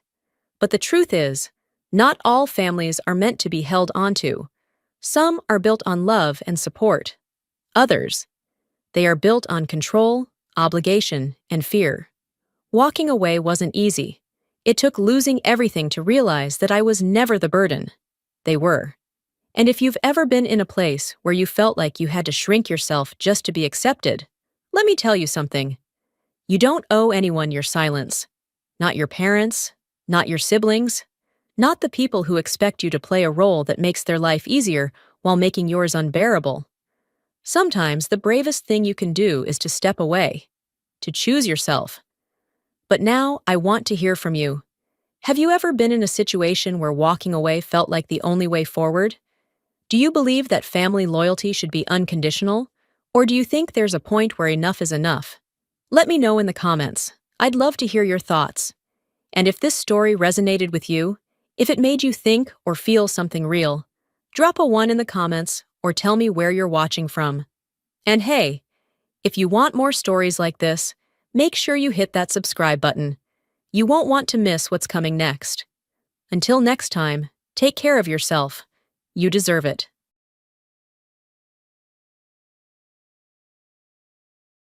Hi, I'm Sarah, and this is the story of how my family betrayed me in the worst way possible. 4 months ago, I got a call that changed everything. My mother, in the calmest voice, told me that my sister Vivi had moved into my lake house. Without asking. She needed a fresh start, they said. But what they didn't tell me? Vivi wasn't just staying there. She was calling it hers. She redecorated, posted it all over social media, convinced my parents that I didn't need it. And when I tried to take back what was mine, she fought back. Hard. Manipulation. Lies. Even legal fraud. And my own parents took her side. By the time I realized what she was doing, she had already gone too far. The late afternoon sun streamed through the floor-to-ceiling windows of my office, casting golden streaks across the polished mahogany desk. The soft hum of the city below blended with the quiet buzz of my phone beside me. I had spent the last 3 hours combing through investment reports, mentally calculating my next real estate acquisition. My career demanded precision. There was no room for distractions. Then, my phone rang. I barely glanced at the screen before answering. "Hey, Mom." Lillian Laurent's voice greeted me with its usual warmth, but something in her tone felt off. "Sarah, sweetheart, I hope I'm not catching you at a bad time." I leaned back in my chair, stretching slightly. "Not at all. What's up?" She hesitated, just a split second, but enough for my pulse to tick up. "Well, I just wanted to talk to you about Vivi." My body stiffened instinctively. My younger sister, Vivi, had a way of turning any conversation into a plea for help, a request for money, or a passive-aggressive comment about how easy my life was compared to hers. "What about Vivi?" I asked, already bracing myself. "She's been living at the lake house for a few months now," my mother said, the words tumbling out as if she wanted to get them over with quickly. "It's been such a blessing for her, you know? After the divorce, she really needed a fresh start." The air in the room seemed to thin. I gripped the armrests of my chair. "What did you just say?" Lillian let out a nervous chuckle. "Oh, don't be so dramatic, honey. She's been staying at the lake house for about 4 months now. We figured it wouldn't be a big deal. You weren't using it anyway." I sat up straight, my heart hammering in my chest. "You figured?" "Mom, that house is mine. You didn't think to ask me before letting her move in?" "Well, Vivi needed somewhere to go, and it was just sitting there," she said lightly, as if this were a minor inconvenience, not a blatant violation of my trust. I pressed my fingers to my temple, forcing my voice to stay level. It's not just sitting there, Mom. It's an investment property. I bought it, renovated it, and plan to rent it out. A sigh crackled through the line. Oh, Sarah, you work so hard, always thinking about investments and finances. Can't you just let this go? Vivi has been through so much. I felt my teeth clench. And I haven't? I worked for everything I have, Mom. Vivi... She's family, she interrupted. Family helps family. A bitter laugh bubbled up inside me, but I swallowed it down. Family helps family. Where was this sentiment when I was scraping by in college, working 2 jobs to pay tuition while Vivi burned through her trust fund on yoga retreats and photography classes she never finished? How long were you going to wait before telling me? I asked, voice like ice. We're telling you now, aren't we? She said quickly. And besides, she's really happy there. She's even making a few little improvements. My stomach dropped. Improvements? Oh, nothing major. Just some accent walls. She has such a great eye for design, remember? I shot up from my chair, pacing toward the window. The familiar Chicago skyline felt a million miles away from my reach. Mom, that house is not Vivi's. She can't just change things without my permission. You're overreacting, sweetheart. It's just paint. I clenched my fists, my breath coming in shallow. This wasn't just paint. This wasn't just a misunderstanding. This was my property, my hard-earned investment, and Vivi had waltzed in and made it her own, with my parents' blessing. Needing space to think, I ended the call with a vague excuse about a meeting and immediately pulled up Vivi's Instagram. My fingers trembled slightly as I scrolled through her posts. Welcome to my sanctuary! The caption read below a picture of my lake house, except it didn't look like mine anymore. The walls had been painted a garish teal. The sleek, minimalist furniture I'd chosen had been replaced with bohemian-style decor. And, God help me, there was a macrame wall hanging in my dining room. Hashtags filled the caption. $, new beginnings, $, fresh start, $, blessed life. I swallowed down the nausea rising in my throat. This wasn't a temporary stay. Vivi had claimed my house. I clicked through more posts, each one a new betrayal. A before and after shot of my living room. A selfie of Vivi sipping wine on the deck. The caption reading, "Best decision I ever made." She wasn't just squatting, she was settling in. My fingers moved on their own, typing out a message. Me. Why are you living in my house? The dots appeared immediately. Then her response. Vivi. Oh, hey sis. It's just temporary. You weren't using it anyway. Chill. I stared at my screen, disbelief boiling into fury. Chill. Chill. Every instinct screamed at me to drive straight to the airport, but I knew I needed a plan. This wasn't just Vivi overstepping. This was outright entitlement, and I wasn't going to let it slide. I dropped into my chair, took a deep breath, and pulled up my travel app. One-way ticket to Chicago. First available flight. I confirmed the booking. If Vivi thought she could take what was mine, she was about to learn just how wrong she was. The cold Chicago air hit my face the moment I stepped out of the airport, a stark contrast to the dry warmth I'd left behind in Los Angeles. I tightened my coat around me, ignoring the sharp wind that cut through the gaps. My fingers clenched the handle of my carry-on as I strode toward the rental car counter. There was no time for nostalgia, no space for hesitation. I had a house to reclaim. As I pulled onto the familiar highway, my mind drifted to the countless times I had driven this route before, when the lake house had been mine. The excitement of closing the deal, the weekends spent personally overseeing renovations, the pride I felt standing on that deck, knowing I had built something from the ground up. Now, the thought of seeing it again filled me with a suffocating mix of rage and apprehension. I turned onto the winding road leading to the lakefront properties, my heart hammering harder with every mile. Then, as my headlights illuminated the driveway, my stomach dropped. The house stood before me, but it was no longer mine. Warm lights glowed through the large windows, casting inviting shadows onto the snow-dusted ground. A new porch swing swayed gently in the wind, one I had never bought.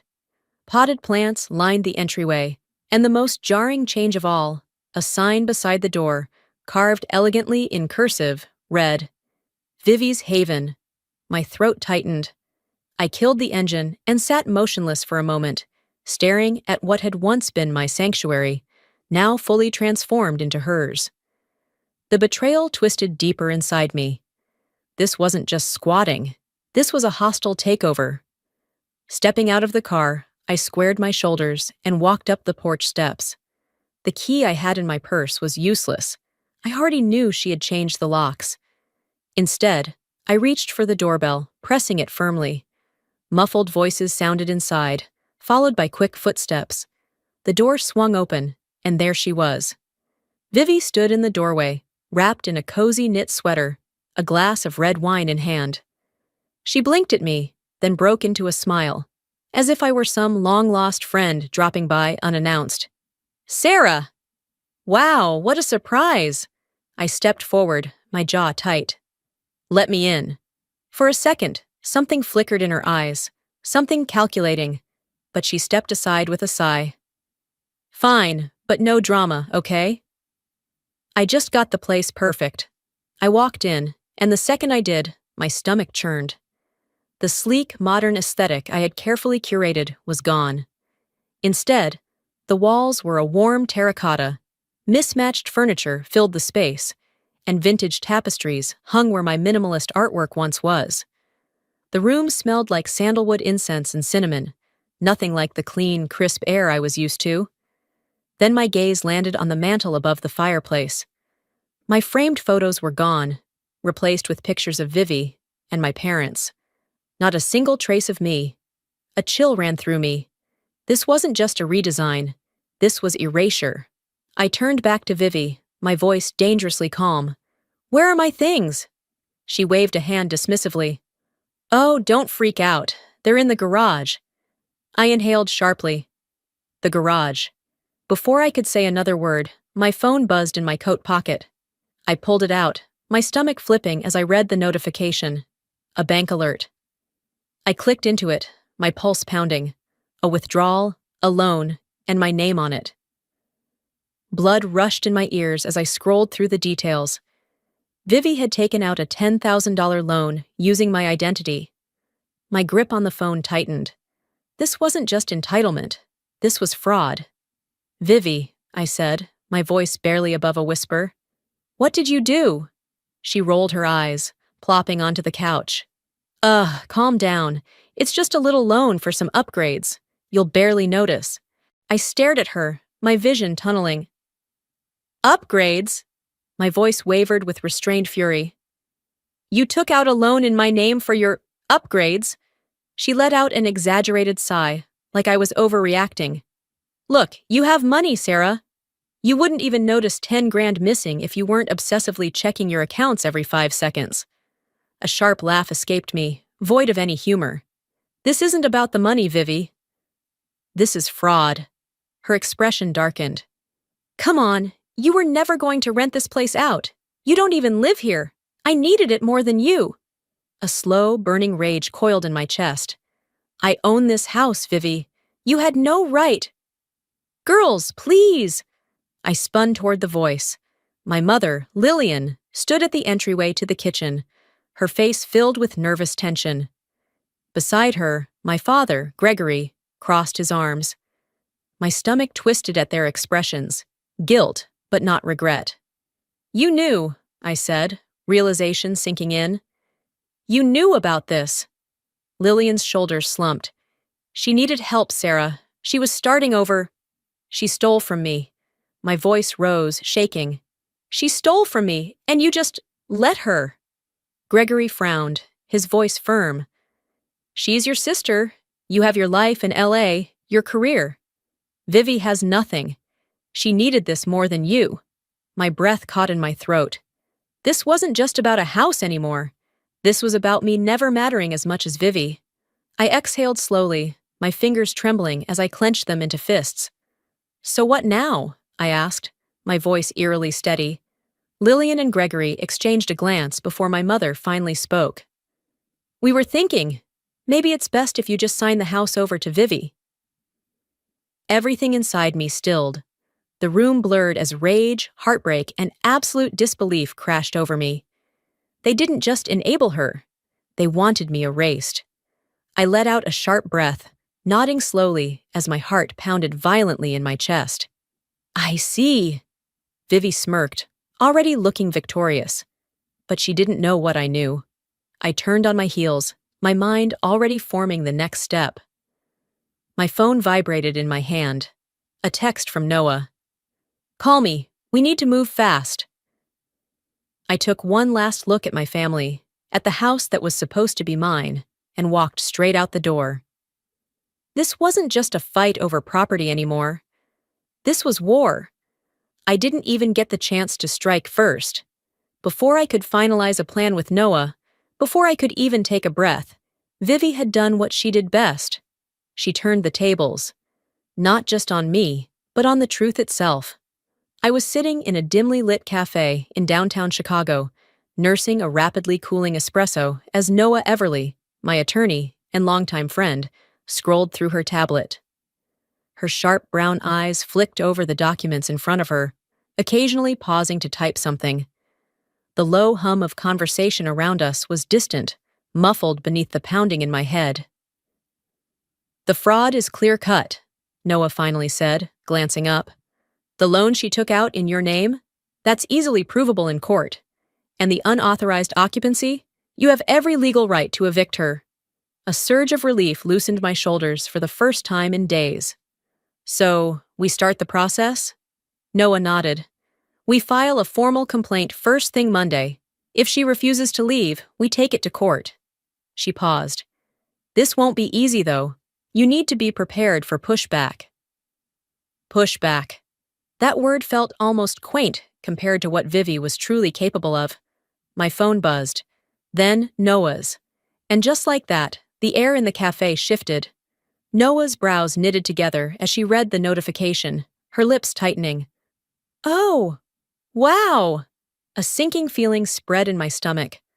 I grabbed my phone and opened the link she had forwarded me. The moment I saw the headline, my stomach flipped. Sister's betrayal. Wealthy investor Sarah Laurent abandons family, tries to steal back sister's home. I clicked on the video attached.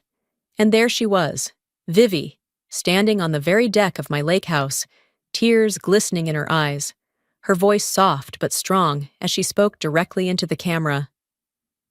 This house was my fresh start, she said, her voice thick with emotion. After everything I went through, I finally had a place to heal. And now my sister is trying to rip it away from me just because she can. The camera zoomed out, revealing the newly redecorated space behind her. Warm lighting, cozy furniture, the perfect backdrop for a woman supposedly starting over. She has a whole life in LA, Vivi continued, shaking her head in feigned disbelief. She doesn't even need this place, but I do, and now she wants to kick me out, just like that? The comments below were flooding in. Sarah sounds like a heartless BXXX. How can she be so greedy? Her own sister? Vivi deserves that house. She made it a home. My fingers curled into a fist around my phone. She's weaponizing the internet, I muttered. Noah exhaled slowly. She's controlling the narrative. A muscle in my jaw twitched. I could already see where this was going. Vivi had always been good at twisting things, but now she had an audience. An army of strangers who were eating up her version of reality without question. I was no longer just fighting my sister. I was fighting public perception. As if reading my mind, Noah said, "We need to act fast. The longer this spreads, the harder it'll be to undo the damage." I nodded, forcing myself to think logically, not emotionally. "What's our next move?" She hesitated before responding. "We could go public too. Release a statement, set the record straight." But the thought of airing out my personal life online, of engaging in a social media war, made my skin crawl. I wasn't Vivi. I didn't live for attention. I lived for results. "No," I said finally. "I'll fight this the right way, legally." Noah gave a firm nod. Then we need to move even faster. I barely had time to process her words before another email notification popped up. This one was worse. It wasn't just a PR nightmare anymore. It was criminal. The email was from a contractor CCing me on an invoice for renovations at the lake house. The problem? The contract was signed with my name. I hadn't signed a damn thing. She forged my signature, I whispered. Noah's face darkened. That's felony fraud. My blood ran cold. Vivi wasn't just taking over my house. She was digging me into a financial hole. I didn't even realize I had stood up until Noah grabbed my wrist. Sarah! I need to go, I said, voice sharp, heart racing. I was done waiting. I was done playing defense. I stormed out of the cafe, dialing Vivi's number as I hailed a cab. She didn't answer, so I texted instead. We need to talk. Now? And then I went straight to her house, my house. The moment she opened the door, wine glass in hand, smirking, I saw red. I pushed past her, marching into the living room. You forged my signature? She rolled her eyes. Oh my God, relax. It's just some home improvements. I pulled up the email and shoved the phone in her face. $10,000 in renovations? With my name on it? She glanced at the screen, unbothered. You're acting like you can't afford it. I laughed. Not because it was funny, but because it was so insane. You committed fraud, Vivi. My voice was dangerously low now. Do you even understand what that means? Vivi smirked. And what? You're gonna sue your own sister? You really think Mom and Dad will let you? I took a slow breath. You're right. They won't. Her smug expression didn't waver. Exactly. But they don't matter anymore, I cut her off. This isn't just about family. This is legal now. For the first time, her confidence cracked. I could see the flicker of realization behind her eyes, the slow, creeping fear that maybe, just maybe, she had pushed too far. I stepped closer, voice steady. You have one chance to fix this. Take down that video. Pay back the money. Get out. She swallowed. Then, just like that, the fear was gone, replaced with the same arrogance I had grown up seeing. You know, she mused, tilting her head. At this point, everyone thinks this house is mine. So really, who do you think they're going to believe? Something inside me snapped. I turned on my heel, leaving without another word. As I stepped outside, my phone vibrated. A message from Noah.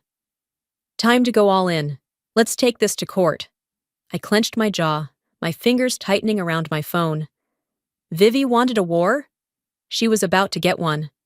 I woke up to an email notification that made my breath hitch. Subject: urgent. Violations at your property. Lakefront Homeowners Association. I sat up in bed, instantly alert as I skimmed the email. It was from the neighborhood board overseeing the lakefront properties. They had received multiple complaints about Vivi, specifically about her renting out the house to short-term guests. My fingers tightened around my phone.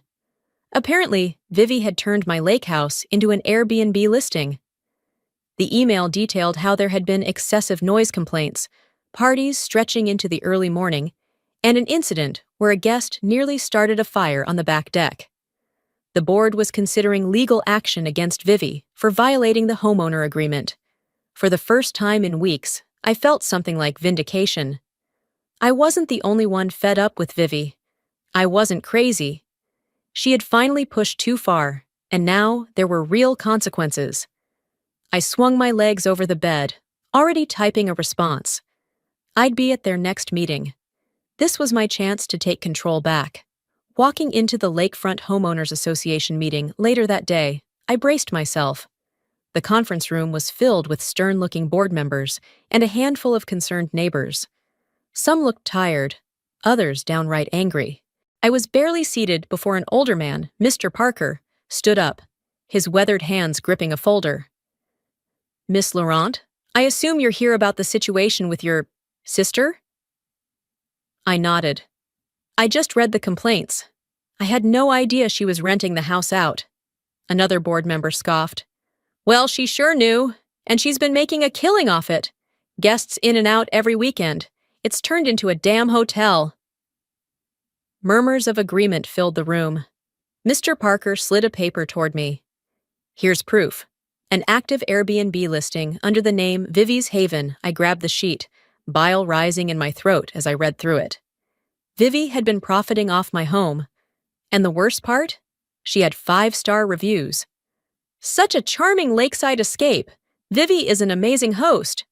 Loved our weekend retreat in Vivi's home. We'll definitely be back. Vivi's home. I gritted my teeth. She's breaking multiple bylaws, another board member said. She either stops immediately or will escalate this to legal action.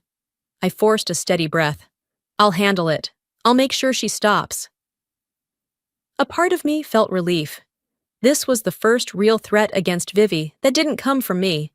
But deep down, I knew she wouldn't back down without a fight. And I was right. Later that night, Noah called me, her voice sharp. Have you seen it yet? My stomach clenched. Seen what? A second later, a link popped up in my messages. I clicked it and froze. Vivi had posted another video, but this time, it wasn't just her sob story about needing a home. It was a full-blown smear campaign against me. I stared at the screen as Vivi, tears pooling in her eyes, voice cracking just the right amount, spoke directly to the camera. My sister is trying to make me homeless. She got the neighborhood to gang up on me. She's using her money and power to ruin my life. Below, the comment section was exploding. Sarah is heartless. Disgusting how rich people treat family. She doesn't deserve that house. Vivi made it a home. The familiar, suffocating rage curled in my chest. It didn't matter that I had facts, contracts, and bank statements. Vivi had the court of public opinion, and I was losing. The next morning, my parents called. I almost didn't pick up, but a part of me, the part that still wanted to believe they'd see reason, made me answer. Sarah, my father's voice was clipped. What the hell are you doing? I pressed my fingers to my temple. What am I doing? Your sister is in tears, my mother interjected, her voice thick with emotion. How could you turn the entire neighborhood against her? I let out a sharp laugh. I didn't turn anyone against her. She did that all on her own. She's just trying to survive, my father said coldly. And you? She committed fraud. She's illegally renting out my house. But sure, let's make me the villain. Silence. Then my mother's broken whisper. You're tearing this family apart. Something inside me cracked. Not from sadness, not from guilt, from realization. It didn't matter what Vivi did. It didn't matter what proof I had. They would always choose her. I closed my eyes, exhaled slowly. Then I did what I should have done a long time ago. I hung up. That night, I sat in my hotel room, phone in hand, staring at the growing pile of slanderous posts Vivi had made. Every fiber of my being screamed at me to go online, to fight back, to tell the world the real story. But that wasn't me. I wasn't Vivi, and I didn't need to convince strangers of the truth. I just needed to win. I scrolled through my contacts and pressed Noah's name. She picked up on the first ring. Sarah? I took a steady breath. File the lawsuit. A pause. You're sure? I stared out at the city lights, my grip on the phone tightening. I don't care if she's my sister, I said. This ends now. I signed my name with a steady hand, but inside, my pulse was erratic. The papers in front of me weren't just legal documents. They were a declaration of war. Across the table, Noah slid the final stack of paperwork into a folder, her expression unreadable. She'll get served by the end of the week, she said, her tone cool and professional. There's no backing out after this, Sarah. I swallowed the lump in my throat. I know. I hadn't wanted it to come to this, a lawsuit against my own sister. But Vivi had left me no choice. She had stolen my house, my money, my name, and turned my life into a public spectacle. If she wanted a fight, she was about to get one. I exhaled sharply, pressing my fingers against my temples. How bad do you think she'll react?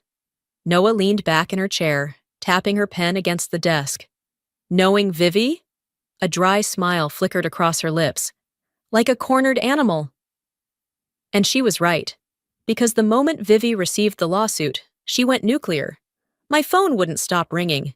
First, it was Vivi, crying, screaming into my voicemail. Then came the texts, long-winded, furious, alternating between begging and threatening. I ignored them. Then my parents called. I should have known this was coming. "Sarah, what the hell is wrong with you?" My father's voice boomed through the speaker the moment I picked up. I closed my eyes, bracing myself. "Hi, Dad." "You're suing your sister? Have you lost your damn mind?" I rubbed my temples. "No, Dad. Vivi lost her mind when she stole from me." I could hear my mother sobbing in the background. "She has nowhere else to go, Sarah. She's your sister." I had heard that line so many times it had lost all meaning. I gritted my teeth. And what about me? What about the fact that she committed fraud? That she took thousands of dollars in my name? That she's been renting out my house like a damn hotel? Dad scoffed. "You're making this into something bigger than it is." I felt something inside me snap. Bigger than it is? My voice was razor sharp now. She forged my signature. She drained my credit. She's turned my own home into a public circus. But sure, let's talk about how I'm the bad guy here. Sarah. No, I cut him off. You don't get to call me and demand I fix her mess. Not this time. Silence. Then my mother's broken whisper. You're tearing this family apart. The words hit me harder than I wanted to admit. But I didn't break. I didn't cave the way they expected me to. I only took a slow, deep breath before responding. No, Mom. Vivi did that all on her own. And I hung up. When I arrived at my parents' house later that evening, I knew the fight waiting for me inside would be ugly. Lillian was perched on the couch, dabbing at her eyes with a tissue. Gregory stood with his arms crossed, his jaw tight with anger. And Vivi. Vivi was smug. She lounged on the love seat like a queen, her legs crossed, a glass of wine in hand. Wow, she drawled, flicking her gaze up at me. That was fast. Did you drive straight here after ruining my life? I dropped a stack of legal papers onto the coffee table. The weight of them landed with a heavy thud. You did that all on your own, I shot back. Vivi rolled her eyes, swirling her wine lazily. It's just a house, Sarah. My vision went white-hot with fury. I slammed my hands onto the table. No, Vivi, it's my house, and you don't get to steal from me just because we're family. Gregory stepped forward. We don't take each other to court. I turned my gaze to him, my voice icy. Then tell me, where was this family loyalty when Vivi was using my name to take out loans? Where was it when she was renting out my home for profit? Where was it when she decided to erase me from my own property? Silence. Lillian sniffled. Sarah, we can fix this. Please, just drop the lawsuit and talk this through. I let out a short, humorless laugh. Talk? Like we did last time? Or the time before that? Or the dozen other times Vivi has manipulated her way out of consequences?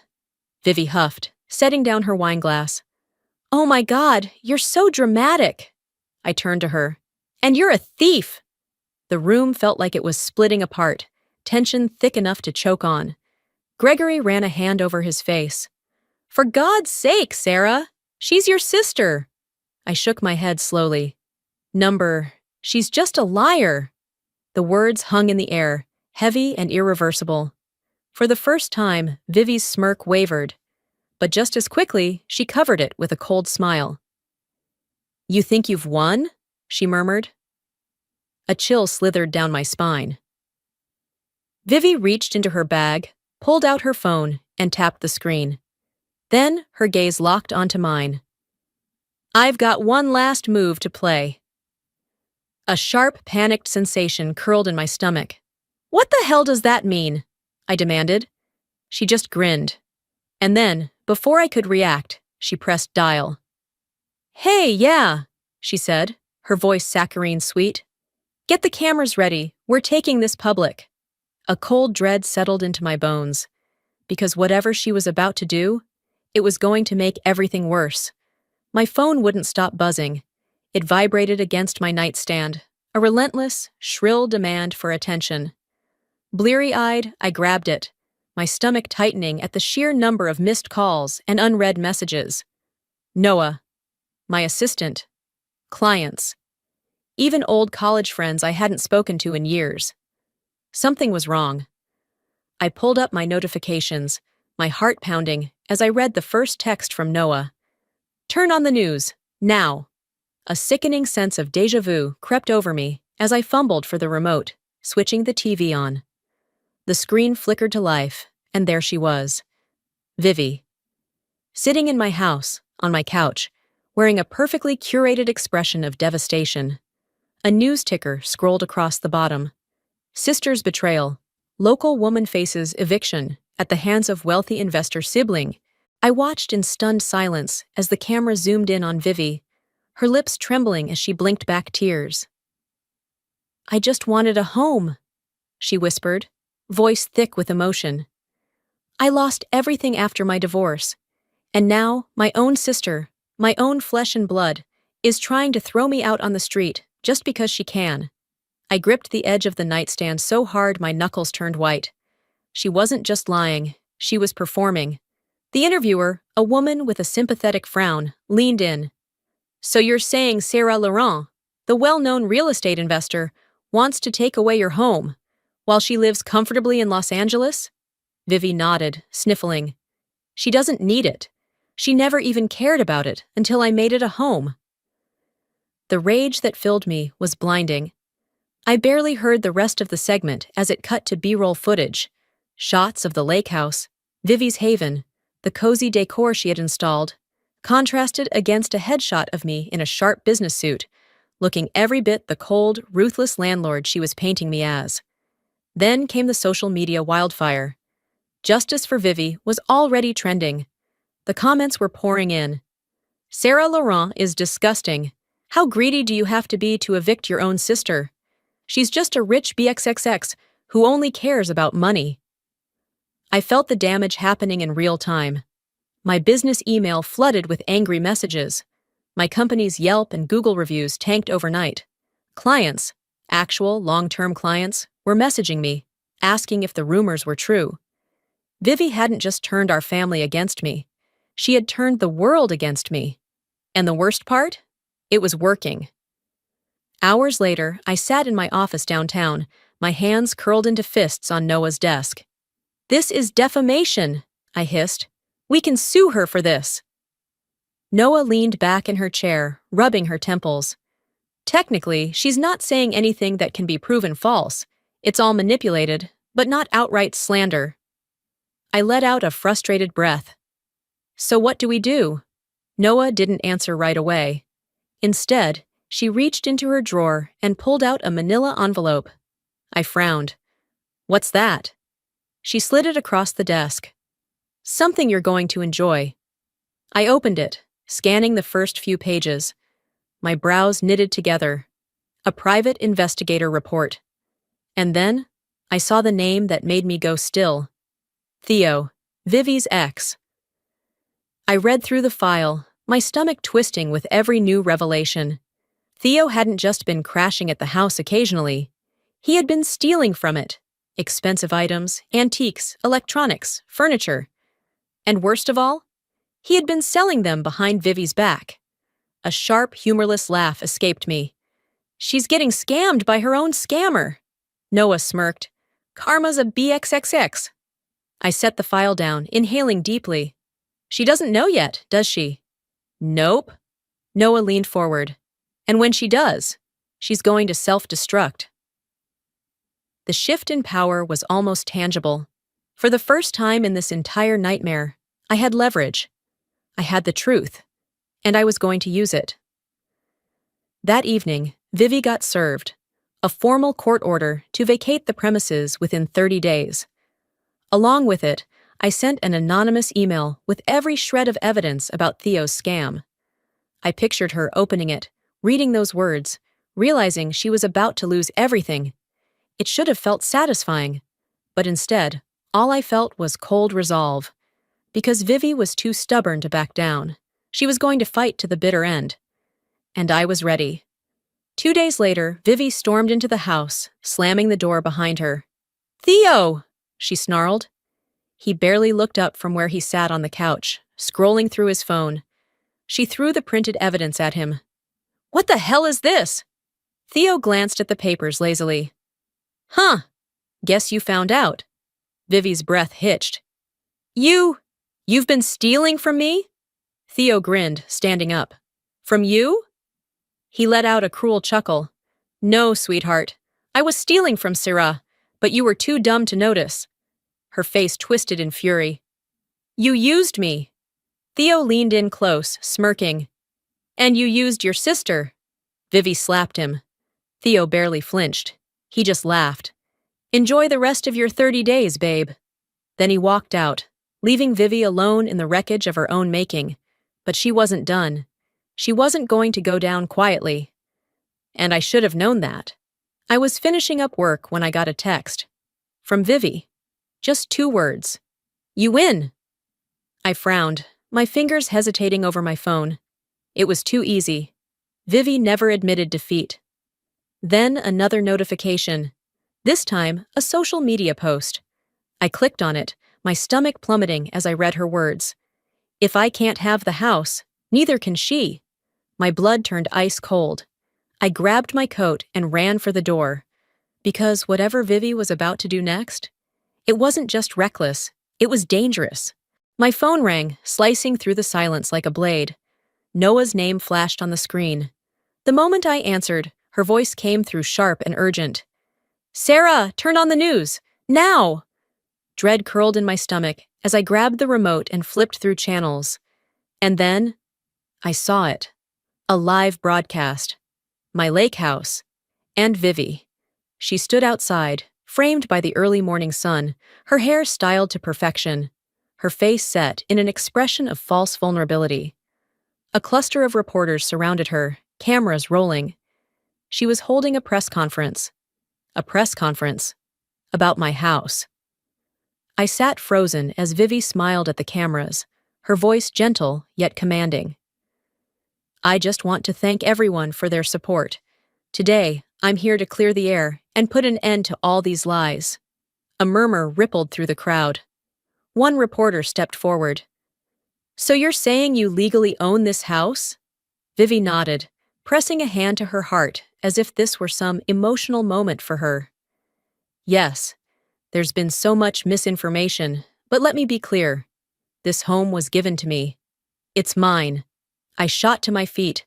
I grabbed my keys, my pulse hammering as I bolted out the door. Because this was war. By the time I pulled up to the house, the scene was a circus. News vans lined the driveway. Reporters with microphones jostled for position. Curious neighbors lingered at the edge of the property, whispering among themselves. And there, front and center, stood Vivi, still spewing her carefully crafted lies. I slammed the car door and stalked forward, shoving past the gathered crowd. Vivi saw me approaching, and for the briefest second, I saw a flicker of fear in her eyes. But she masked it quickly, flashing her practiced smile at the cameras. "And here she is now," Vivi said smoothly, turning toward me as if I were some guest at her event. "My sister, Sarah. Maybe now we can finally talk about this rationally." I stared at her, rage simmering beneath my skin.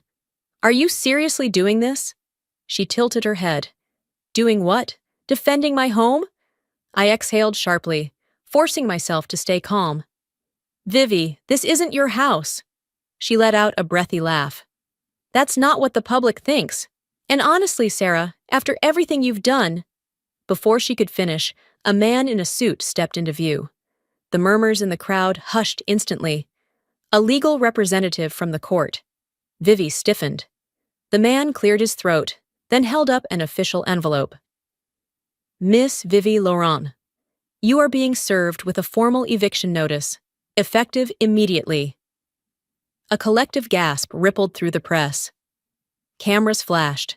Reporters leaned forward. The narrative changed in an instant. A journalist from the local news station turned to Vivi. "Miss Laurent, how do you respond to this?" Vivi's face drained of color. She hadn't expected this. I crossed my arms, my voice calm but razor sharp. You were saying something about misinformation?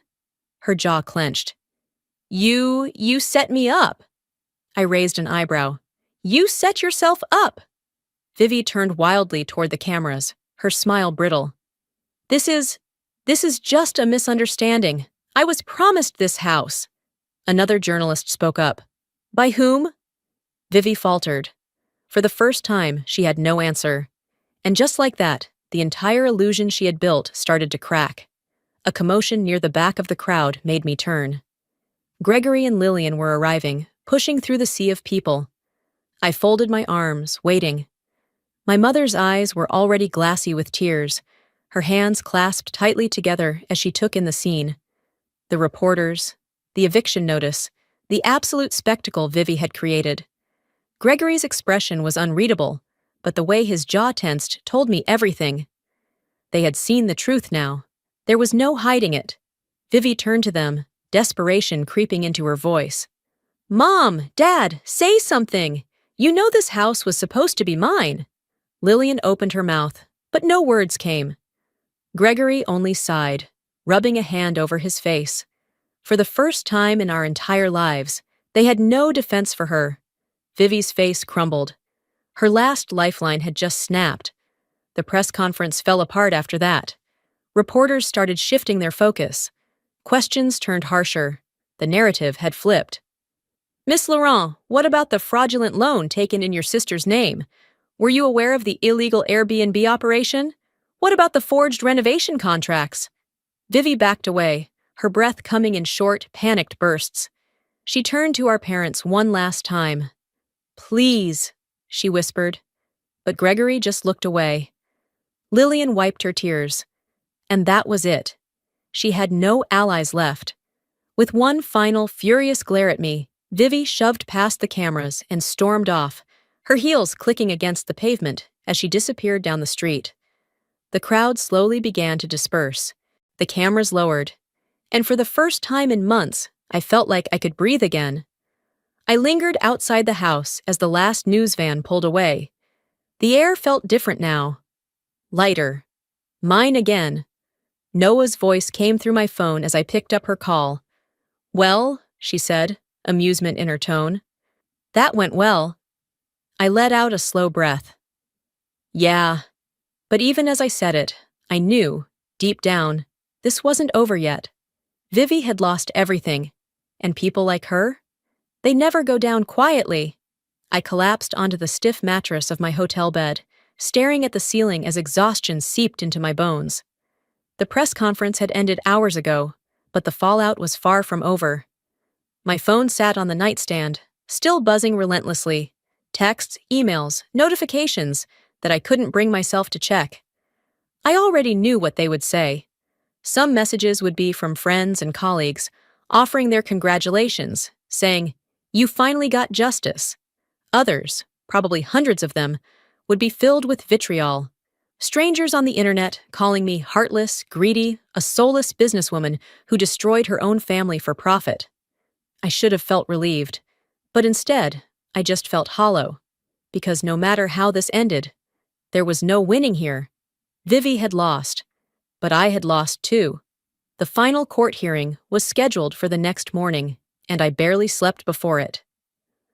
By the time I arrived at the courthouse, my nerves were a frayed wire, ready to snap. Noah was already waiting inside, her expression unreadable as she flipped through documents. It's a formality at this point, she assured me. You've already won. I nodded, gripping the edge of the table. I know, you just need to hear it from the judge, she finished. She was right. I needed the final official word that this nightmare was over. Vivi arrived late, looking different. She wasn't the overconfident, smug woman who had stood in front of the press, spinning her lies. She wasn't the tantrum-throwing sister who had always manipulated her way out of consequences. She looked defeated. Her usually flawless hair was unkempt, her expensive clothes wrinkled like she had barely made the effort. Her eyes, normally filled with calculated defiance, were empty. The hearing itself was quick. The judge upheld the eviction order. Vivi had 48 hours to vacate the property. Additionally, the court had opened an official investigation into the fraudulent loans, the forged contracts, the entire mess she had created. I expected to feel victory, but all I felt was tired. Noah turned to me after it was over.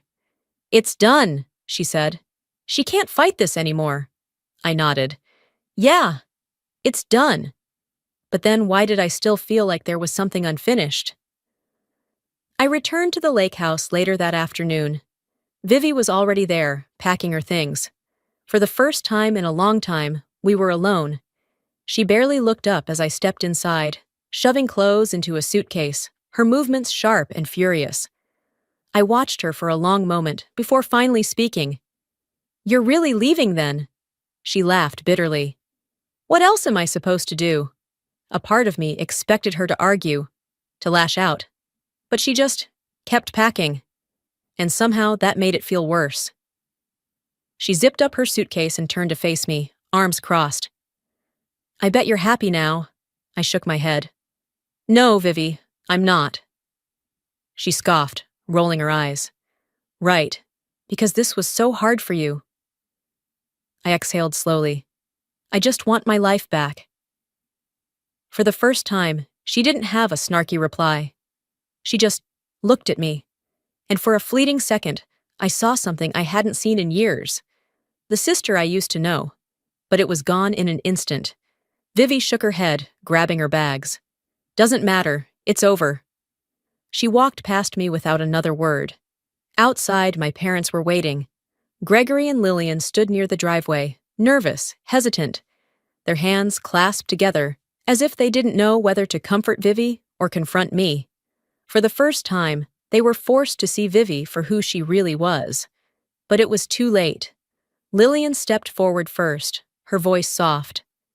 "Syrah, she's still your sister." I didn't hesitate. "And I'm still your daughter, but you never fought for me."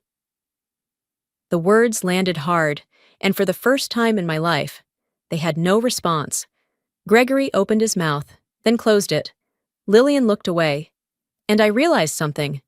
I wasn't just taking back my house, I was taking back myself. Vivi didn't say goodbye. She climbed into her car, the trunk stuffed with whatever she could carry, her jaw set, her eyes dark with resentment. She didn't even glance back at me as she pulled out of the driveway. But right before she disappeared down the road, I saw her hand tighten on the steering wheel. And I knew. This wasn't over. Not really. Maybe one day she'd come back. Maybe one day she'd try to make amends. But today wasn't that day. Today, I stood on my porch, looking at my house, and for the first time in years, I felt something settle deep in my chest. Peace. The wind shifted, rustling the trees around the lake, carrying away the remnants of everything that had happened here. And as I took a deep breath, I knew. This house was finally mine again. The house was finally quiet. For the first time in months, I walked through my home without feeling like an intruder. The walls were back to their original, elegant color. The furniture was restored to how it had been before Vivi turned my sanctuary into her personal playground. Everything was back in place. And yet, the scars remained. I ran my fingers along the smooth wooden surface of the dining table, remembering the screaming matches, the accusations, the betrayals that had unfolded here. I should have felt victorious, but instead, all I felt was exhaustion. Vivi had officially vacated the house 48 hours ago. Noah had called me that morning with an update. "She's under full legal review now," she said. "The fraud, the illegal rentals, the forged contracts, it's all being investigated." I nodded, listening as Noah continued. "The court ruled that any profits she made from Airbnb will be seized as damages. It won't cover everything, but it's a start." It was more than I had expected. And still, I knew the truth. Vivi would never take responsibility for any of it. She wouldn't reflect, she wouldn't change. She would just find someone else to manipulate, someone else to spin her sob stories to. And for the first time, I accepted that it wasn't my problem anymore. That night, as I sat curled up on the couch with a glass of wine, my phone buzzed with an unknown number. I frowned, unlocking the screen. Vivi. A single message. I know you hate me, but I want to talk. No lawyers, just us. My stomach twisted. My first instinct was to delete it, to let it go unanswered, just like she had let all my pleas for fairness go ignored. But I didn't. I just sat there, staring at the words, my fingers hovering over the screen. I wasn't sure why. The next afternoon, I walked into a small coffee shop downtown, the scent of roasted espresso curling around me. And there she was. Vivi sat at a corner table, hands wrapped around a cup of tea. She looked different, less polished, more tired. There were faint shadows under her eyes, and for the first time in as long as I could remember, she didn't look smug. I slid into the chair across from her, studying her face. Neither of us spoke for a long time. Finally, Vivi let out a breath. I screwed up. I tilted my head. Yeah, you did. She let out a weak laugh, shaking her head. You're not gonna make this easy, huh? I shrugged. Why should I? Another silence stretched between us. Vivi toyed with the rim of her cup. Are we ever going to be okay? I exhaled slowly, leaning back in my chair. I don't know. And I meant it. Because forgiveness wasn't something she could just ask for and expect to receive. It was something she had to earn. And I didn't know if she ever would. When we finally parted ways, there were no hugs, no promises to stay in touch, no dramatic reconciliations. Just a quiet, lingering understanding that this chapter of our lives was over. As I walked back toward my house, I stopped at the front steps, taking in the sight of it. My house. My home. For the first time in years, I knew exactly where I stood. And maybe some things couldn't be fixed, but at least now, I didn't have to carry them anymore. Sometimes, standing up for yourself means losing people you thought would always be there. But in that loss, you find something far more valuable: self-respect. I fought for what was mine, not just the house, but my boundaries, my dignity, my peace. And in the end, I learned that some things can't be fixed, but that doesn't mean you stop moving forward. If this story resonated with you, if you've ever had to choose yourself over family, know this: you are not alone. Subscribe for more stories that remind us of the strength we all carry within.